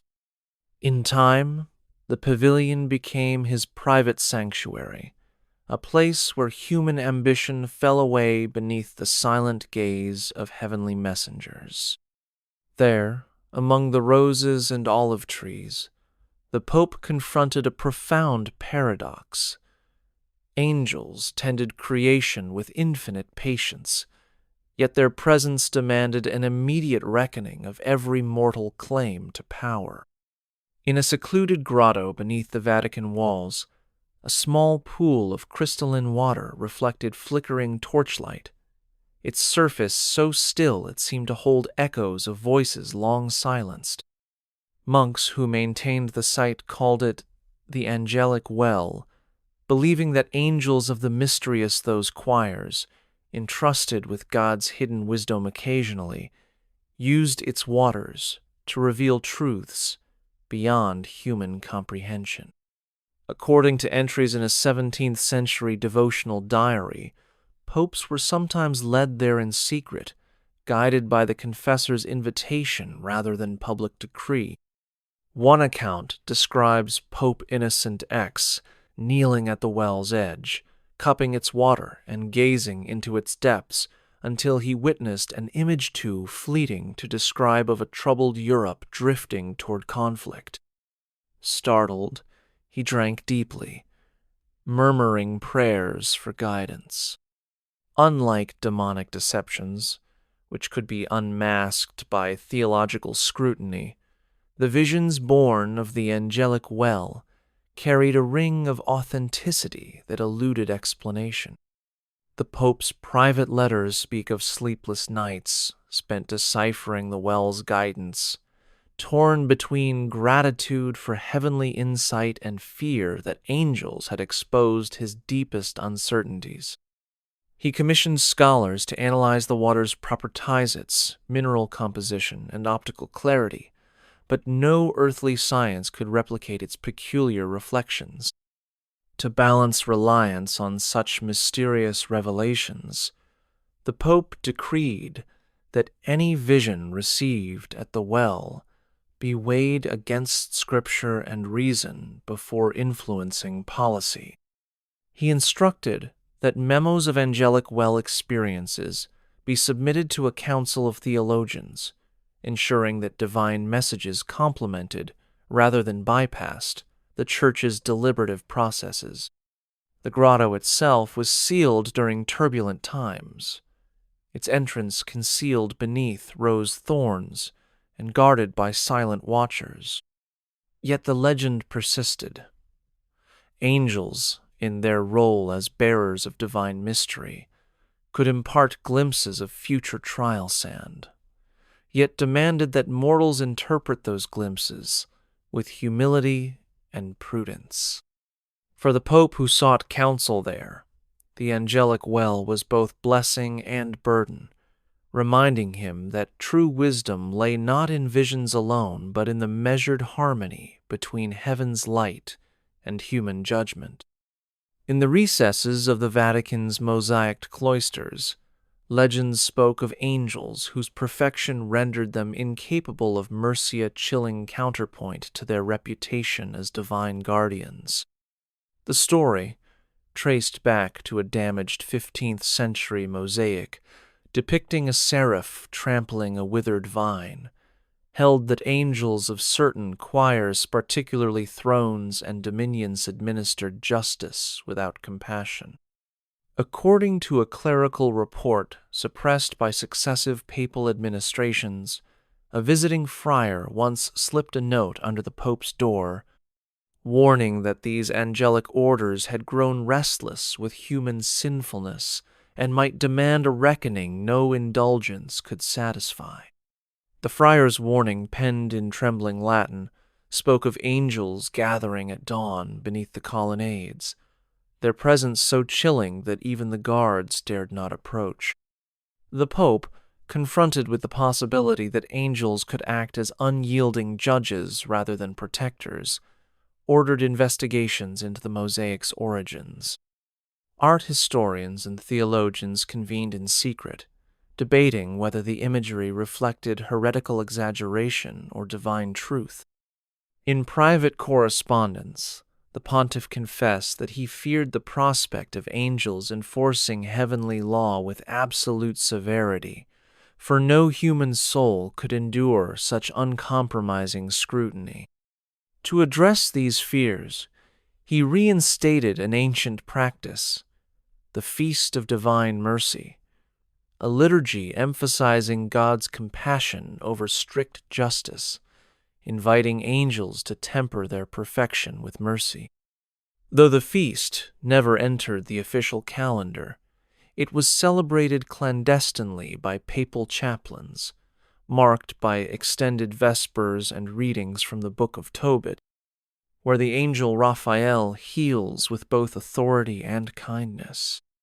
Thus, the Vatican cloisters became a subtle battleground between two visions of angelic purpose, one of stern verdict and one of restorative grace. Popes who walked those corridors learned that angels, in their flawless obedience, could embody both justice and mercy, and that leadership demanded the wisdom to discern which aspect to invoke when bearing the weight of souls. When a devastating storm descended upon Rome, uprooting trees in the Vatican gardens and cracking marble columns, whispers spread that angels themselves were weeping. Rain fell in sheets so heavy the basilica's terrazzo floors pooled with water, and thunder rolled like a celestial lament. According to a letter from the papal sacristan, found tucked inside a missal from the late 17th century, the Pope stood at a window in his private study, transfixed by the deluge. He observed a solitary dove symbol of the Holy Spirit hovering beneath a statue of Saint Gabriel, yet the storm's fury spared that spot alone. The sacristan's note suggested that angels had interceded, sheltering a sacred space even as the world seemed to unravel. The Pope, moved by the apparent miracle yet unsettled by its implication, convened an inquiry among his advisers. They feared that divine messengers were signaling grief over human sin, their tears manifesting as earthly tempests. Unlike diabolical disturbances, whose origins could be traced to tangible mischief, angelic storms carried a moral weight that no human ritual could dissipate.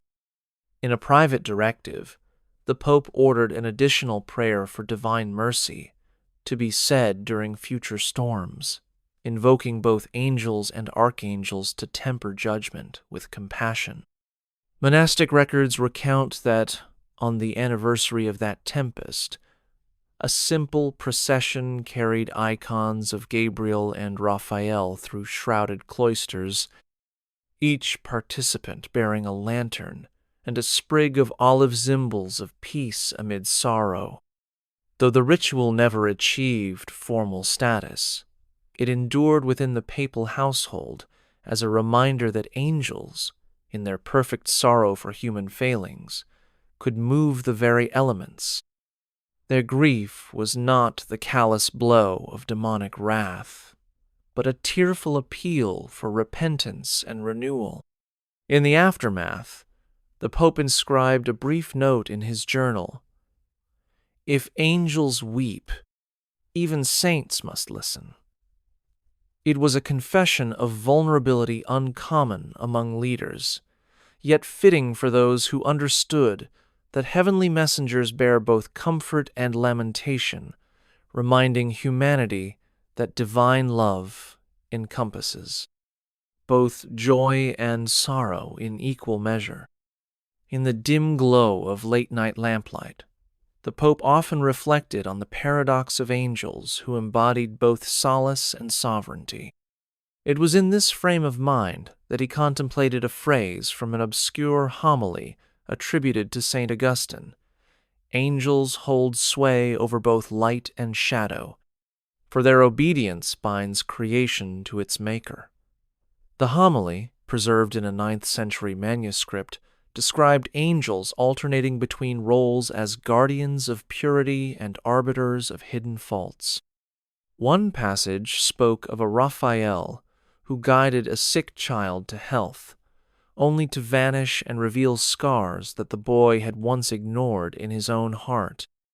For the Pope, these words resonated more deeply than any accusation of infernal seduction.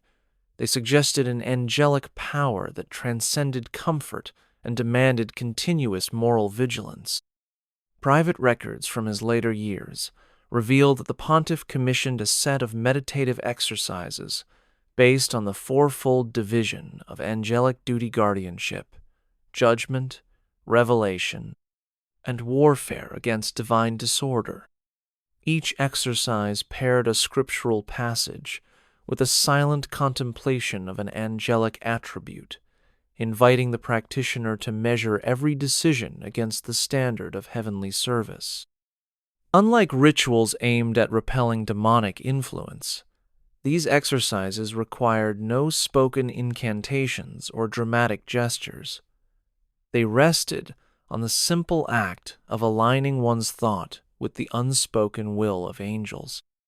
In adopting this practice, the Pope sought not to control angelic power, but to harmonize his own intentions with theirs, acknowledging that angels, in their perfection, served as living embodiments of the Church's highest ideals. He encouraged cardinals and confidants to adopt the exercises privately, cautioning that publicizing them risked transforming reverence into routine. Thus, the pontiff embraced a subtle form of angelic devotion, one that honored divine messengers not as performers of miracles, but as teachers of unrelenting integrity, whose silent oversight called every soul to the same exacting standard. In the month of May, when roses bloomed across Rome and pilgrims flocked to Marian shrines, the Vatican tradition held that angels joined the faithful in song. Popes marked the season with Marian processions, antique hymns echoing beneath frescoed ceilings, yet some envoys reported hearing additional voice-angelic harmonies interwoven with human devotion. One envoy, the French diplomat François de Beaumont, wrote in a letter to his king that the music swelled in unexpected intervals, as though unseen choirs answered the cantors. He insisted that no mortal throat could produce such pure tones, and many attendees felt a stirring of the soul that transcended earthly praise. The Pope, moved by these accounts, authorized discreet acoustic studies in the basilica, exploring whether architectural anomalies produced ethereal echoes. Engineers found none, reinforcing belief that the voices belonged to choirs beyond human reach. In response, the pontiff commissioned a special version of the Salve Regina, weaving in instrumental flourishes that acknowledged angelic accompaniment without claiming mastery over it. These musical revisions circulated only within the papal household under the title Cantus Caelestis, and were performed each May twilight at private vespers. This celebration of angelic song highlighted a fundamental truth. Angels, unlike demons who used harsh cacophonies to terrify, uplifted through harmony that invited the heart's openness. Their voices served not as trials of endurance, but as reminders of heaven's beauty that demanded recognition of both the sublime and the flawed in human worship. For the Pope, integrating angelic song into liturgy affirmed that divine messengers enriched the Church's praise without supplanting its humanity, guiding every note toward a unity of hearts poised between earthly longing and celestial grace. Amid the flickering candles of a midnight vigil, the Pope encountered a profound lesson in the contrast between angelic dread and demonic deception. During an extended reading of the Book of Revelazione, central text for angelic imagery paused at the description of the 7 trumpets, whose blasts heralded divine judgments.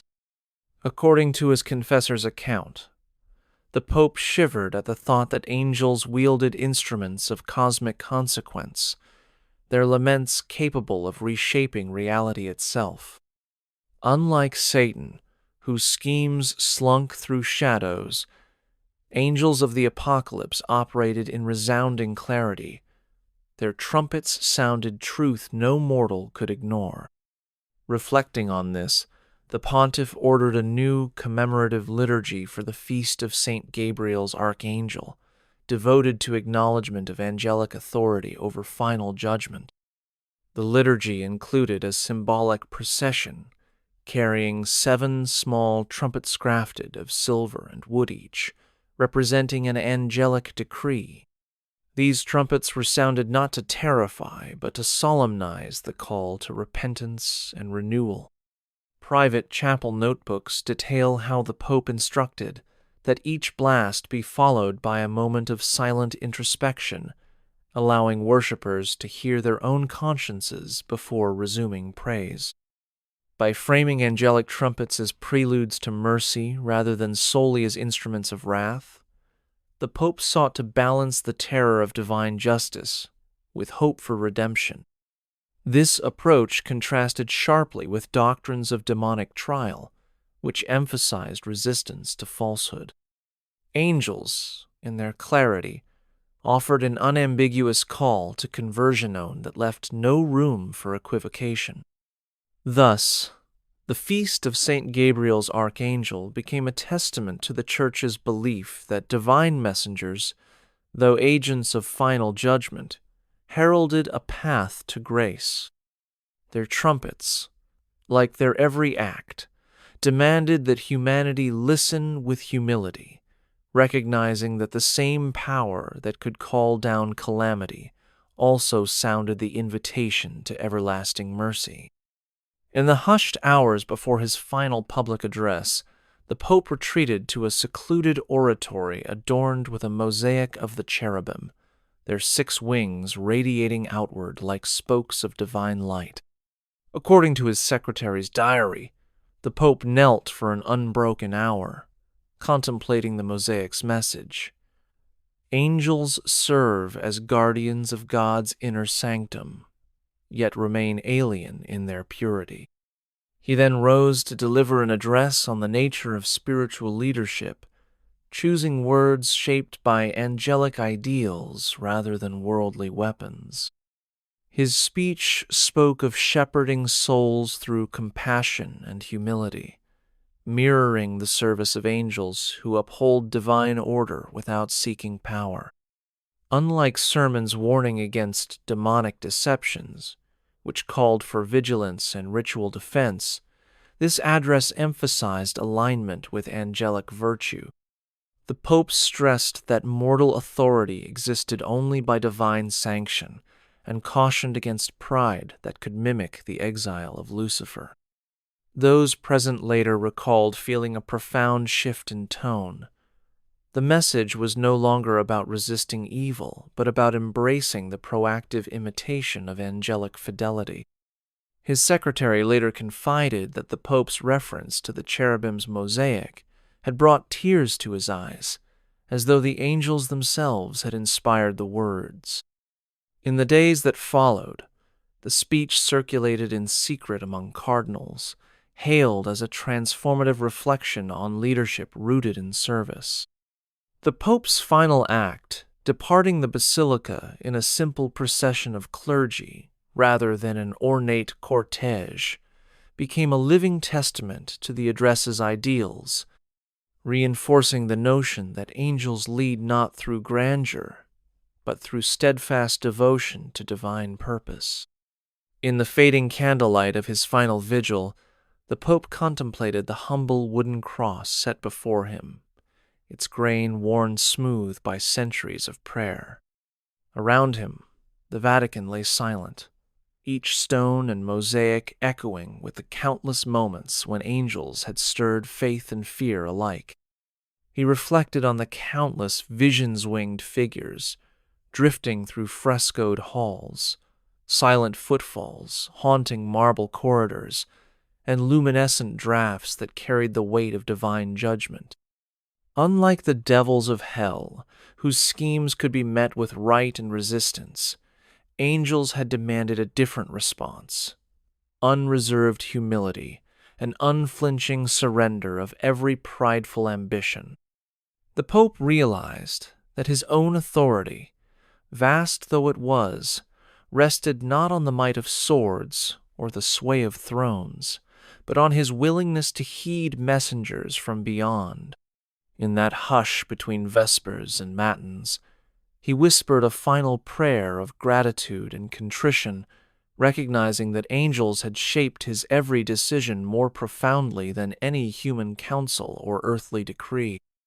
Their presence beautiful, terrible, and utterly uncompromising, had guided the Church through triumph and trial, reminding its shepherds that true leadership lay in serving a purpose far greater than any mortal remit. The chill of early morning often found the Pope rising before dawn to pace the loggia of benedictions, where the breeze carried distant echoes of the city's awakening. On one such morning, he paused at the gallery's edge and felt, rather than heard, a gentle tapping at his shoulder. Turning, he beheld no one, yet the air shimmered with the presence of a lone Angeline emissary of the choir of virtues, whose task it is to strengthen the faithful in times of trial. The Pope later confided in his journal that he experienced a sudden wash of clarity regarding a thorny dispute over ecclesiastical appointments. Angels, he realized, pursued unity less through coercion than through the quiet fortification of goodwill. In the days that followed, the pontiff applied this insight to his negotiations with fractious cardinals, favoring subtle persuasion over heavy-handed mandates. Unlike confrontations with demonic tempters, which he met with formal rebukes and exorcism rites, this angelic encounter demanded a more nuanced responsia cultivation of inner fortitude rather than outer spectacle. The Pope quietly instructed his secretaries to draft letters, emphasizing reconciliation and mutual respect, reflecting the virtue's example of steadfast encouragement. These letters circulated among rival factions, and observers later noted a surprising moderation in tone, attributed in part to papal humility rooted in the memory of that silent visitation. In private correspondence with a trusted advisor, the Pope described the angel's presence as a tap upon the soul, reminding him that leadership required not only doctrinal authority, but the gentle reinforcement of collective faith. This episode gave rise to a new papal custom. Before convening synods, the Pope began reciting a short antiphon invoking the virtues, seeking their support in fostering unity. Though the antiphon never reached the Missal Romanum, it endured in the hearts of those closest to him, a testament to the Church's reliance on angelic strength. In the quiet corridors of power, the Pope learned that angels when encountered not as fearsome judges, but as gentle champions could guide decisions toward harmony, reminding mortal shepherds that grace is cultivated through steadfast encouragement as much as through stern correction. A soft hush fell over the loggia of benedictions before sunrise, long before the city stirred with traders and pilgrims as the Pope stepped onto the marble terrace to seek guidance in solitude.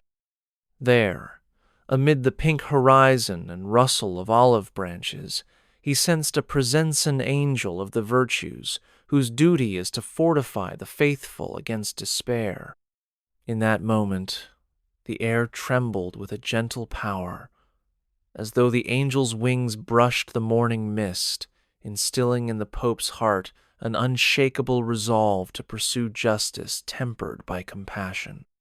He later confided in his private missive that the angel's silent counsel revealed flaws in recent decrees, policies drafted in the crucible of political necessity, but lacking the measure of steadfast mercy that divine order demands.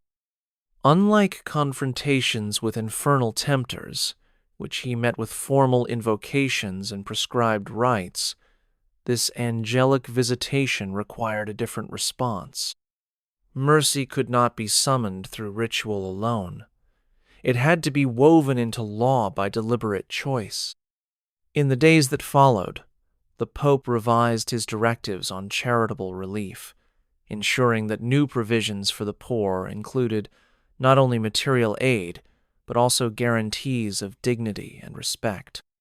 He instructed his advisors to draft letters urging bishops and magistrates across Christendom to emulate the virtue's example, balancing firmness in doctrine with gentleness in governance.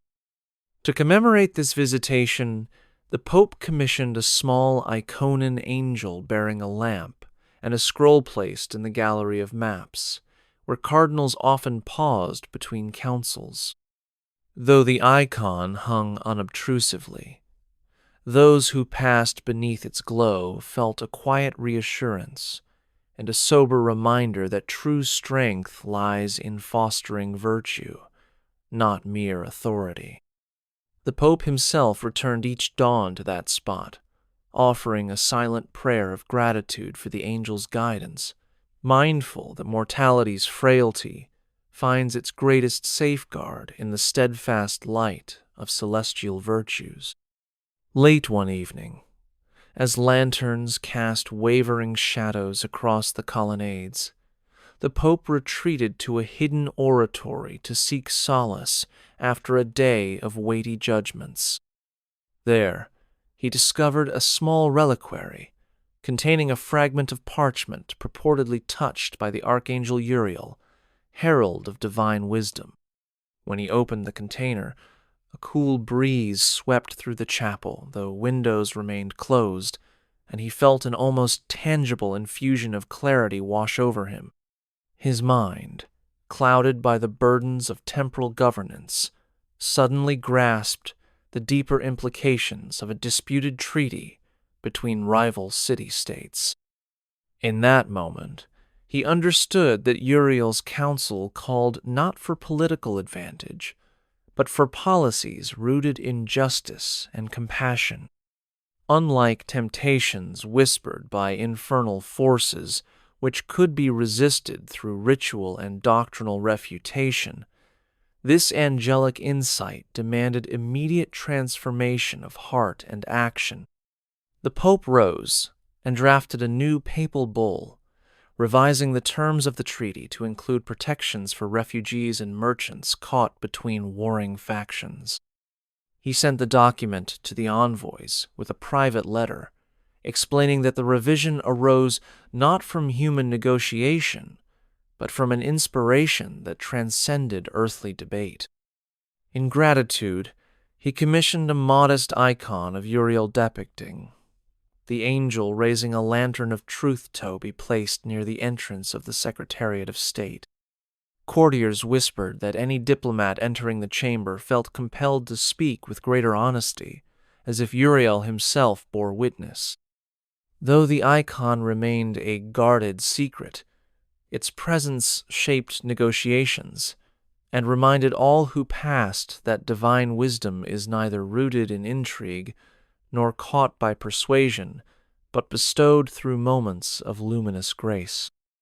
In the muted glow of candlelight, the Pope often reflected on the paradox of angels as both harbingers of comfort and agents of rigorous scrutiny. One night, while reviewing diplomatic dispatches, he paused over a missive from his nuncio in Jerusalem, describing how a contingent of pilgrims traveling through the desert claimed to have been guided by an angelic light that appeared only to the worthy. Intrigued, the Pope ordered a careful translation of the nuncio's account, which spoke of a glow illuminating their path at a crucial crossing where bandits once lay in wait. The pilgrims emerged unscathed, their morale bolstered by the conviction that divine messengers themselves had intervened on their behalf. Unlike demonic deceptions that sowed confusion, this angelic aid enforced clarity of purpose.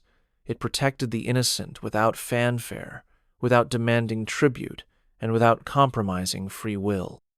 Moved by the report, the Pope directed that future caravans bound for holy sites be offered portable lamps bearing the image of the guiding angel, to signify both divine protection and the responsibility of pilgrims to walk with integrity.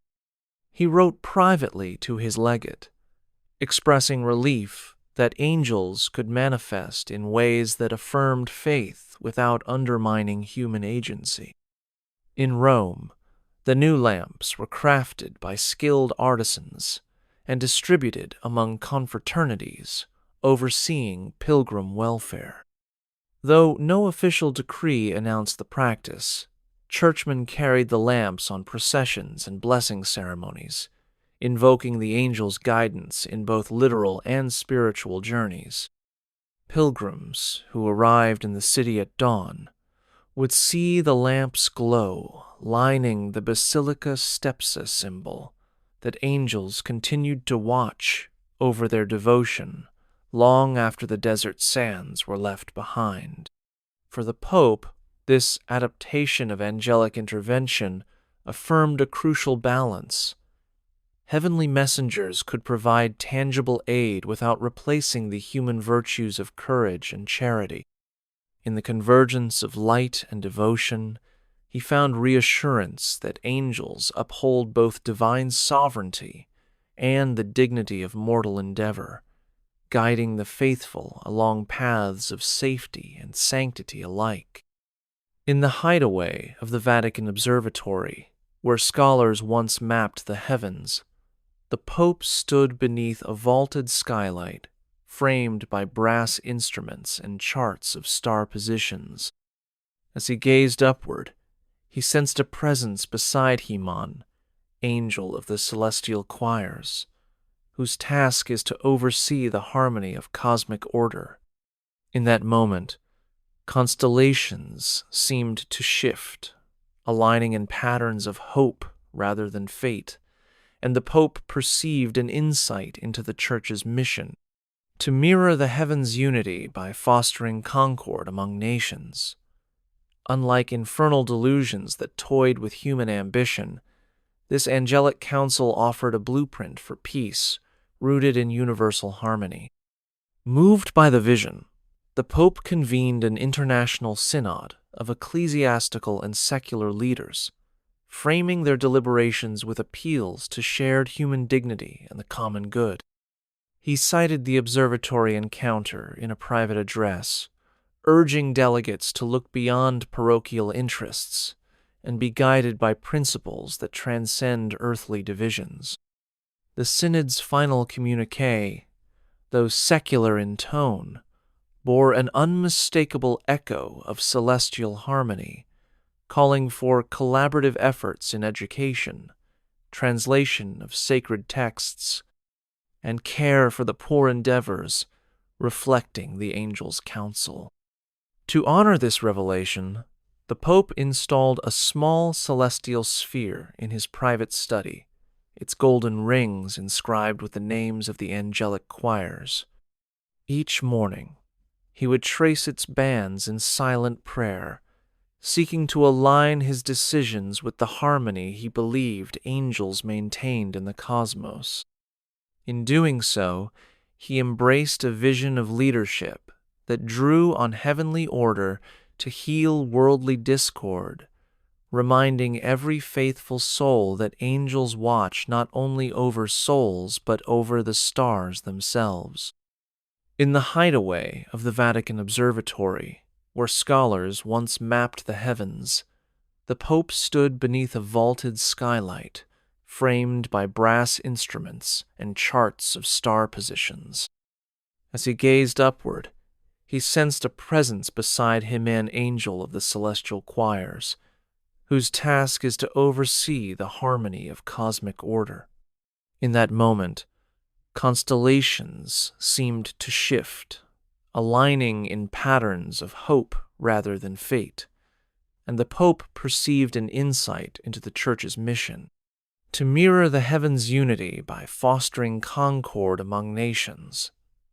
Unlike infernal delusions that toyed with human ambition, this angelic council offered a blueprint for peace rooted in universal harmony.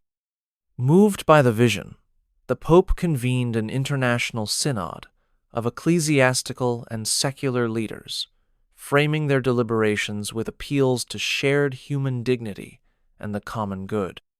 He cited the observatory encounter in a private address, urging delegates to look beyond parochial interests and be guided by principles that transcend earthly divisions.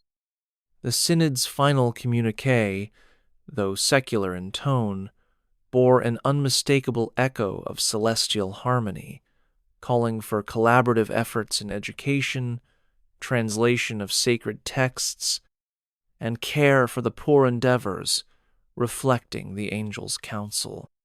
To honor this revelation, he installed a small celestial sphere in his private study, its golden rings inscribed with the names of the angelic choirs. Each morning, he would trace its bands in silent prayer, seeking to align his decisions with the harmony he believed angels maintained in the cosmos. In doing so, he embraced a vision of leadership that drew on heavenly order to heal worldly discord, reminding every faithful soul that angels watch not only over souls but over the stars themselves. Beneath the gilded dome of the Pauline Chapel, the Pope found himself alone before dawn, drawn by a soft memory of an angelic visitation he had long kept secret. As incense smoke curled upward, he contemplated a painted seraph whose 6 wings seemed to quiver with hidden motion, and in that reverie the air shifted. He felt a presence, not at his side, but woven through the colored light, a messenger of the thrones, bearers of God's sovereign commands. In the hush, a thought crystallized within him.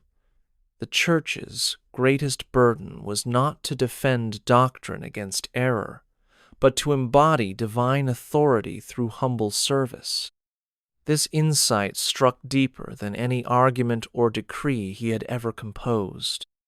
Stirred to action, the Pope drafted a letter to his most distant bishoprics, instructing them to model pastoral care on the Seraphim's example of unwavering dedication. He urged them to treat every parishioner's need, physical or spiritual, with the same careful attention that angels lavish upon God's throne. He explained that doctrinal orthodoxy, while essential, must be balanced by compassionate outreach, reflecting the Seraphim's dual role as guardians and ministers of divine mercy. Though the letter remained unpublished, copies circulated discreetly among trusted prelates, inspiring reforms in hospitals, orphanages, and missions far beyond Rome's walls. To commemorate the revelation, the Pope commissioned a carved relief of the Seraphim above the entrance to the Blessed Sacrament Chapel, showing its wings enfolding a community of the poor and afflicted. Clergy and laity alike noted a change in the chapel's atmosphere. Prayers offered there felt suffused with a tender vigilance, as though angels themselves had taken up residence among the tabernacle's glow. Pilgrims described an urge to remain longer in silent adoration, moved by a sense that service to the least among them was itself a worship offered to God. Through this episode, the Pope came to understand that angels do not simply herald divine majesty from afar, but teach the Church to live that majesty in acts of solidarity. Their silent counsel shaped his final directives, leaving a legacy of pastoral compassion tempered by heavenly purpose. As twilight settled over the Vatican and the last rays of sun gilded the spire of St. Peter's, the Pope ascended into the dim sanctuary of the Capella Paulina to seek guidance before the ancient fresco of the Last Judgment. There, beneath Michelangelo's thunderous angels and falling sinners, he sensed a profound stillness descend, a presence not of terror but of solemn invitation. It was an angel of the order of powers, guardians against demonic chaos, whose silent authority served as a bulwark of order in both heaven and earth. In that moment, the Pope realized that the Church's task was not only to confront error and heresy, but to uphold the very harmony that angels maintain against the forces of disorder. Moved by this visitation, he resolved to strengthen the Church's internal structure, instituting measures to ensure greater cooperation among its various departments. He convened a special commission to streamline communication between the Congregation for the Doctrine of the Faith and the offices overseeing liturgy, education, and charity, so that no arm of the Church would act in isolation. In private correspondence with his closest cardinals, he credited the Angels' Council for revealing the need to transform the Vatican's labyrinthine bureaucracy into a more unified body of service. To honor the messenger's guidance, the Pope commissioned a mosaic of a power-standing watch above intertwined scrolls and crossed-keys the symbols of doctrine and authority over the entrance to the Sala Clementina. Though the mosaic remained visible only to those admitted to private audiences, its presence served as a constant reminder that angels guard not only souls but institutions, and that preserving divine order requires both vigilance and coordinated action. In that hush before the fresco's fearful scenes, the Pope understood that angels sustain creation's balance through unwavering duty and that the Church, as heaven's representative on earth, must mirror that resolve. Their silent solidarity reinforced his determination to lead with both firmness and harmony, ensuring that every decree and ceremony resonated with the celestial order they reflected. As dawn's pale light filtered through the stained glass windows of the Clementine Hall, the Pope found himself drawn to a simple wooden lectern, bearing an inscription commemorating the countless ways angels had guided his predecessors. He opened the final entry in his private journala. Reflection on a vision he scarcely dared record, which described an angel of the order of angels, arriving not in thunder or blaze, but as a gentle presence amid the hush of his own. Prayer. In that quiet hour, the angel imparted a single exhortation, that the Church's enduring strength would come not from proclamations of power, but from the unseen acts of mercy performed each day in Christ's name. Unlike the dramatic encounters with seraphim and archangels that had shaped so many pontificates, this visitation underscored the vital truth that angels serve most profoundly in the small, humble deeds of compassion that echo through human hearts. Moved to action, the Pope resolved to establish the Ministry of Quiet Mercy, a network of charitable outreach that operated with discretion and respect for dignity, feeding the hungry, visiting the imprisoned, and comforting the grieving without fanfare or public accolades. He drafted a brief apostolic letter urging bishops and religious orders to prioritize these hidden works of grace, which he likened to the silent footsteps of angels among the afflicted. Though the initiative remained largely unknown beyond Vatican circles, its impact was felt in the countless lives it touched, embodying the angelic ideal of service unseen yet ever present. Later that morning, the Pope placed the journal and the wooden lectern in a small chapel dedicated to the holy guardian angels, closing the door gently behind him. In the hush that followed, he offered a final prayer of gratitude for the celestial messengers whose vigilance had guided the Church through trials and triumphs alike. In committing his vision to sacred memory, he affirmed that the legacy of angelic counsel would endure not in grand edifices or lofty decrees, but in the quiet compassion that shapes the soul of the faithful and reflects heaven's own mercy on earth.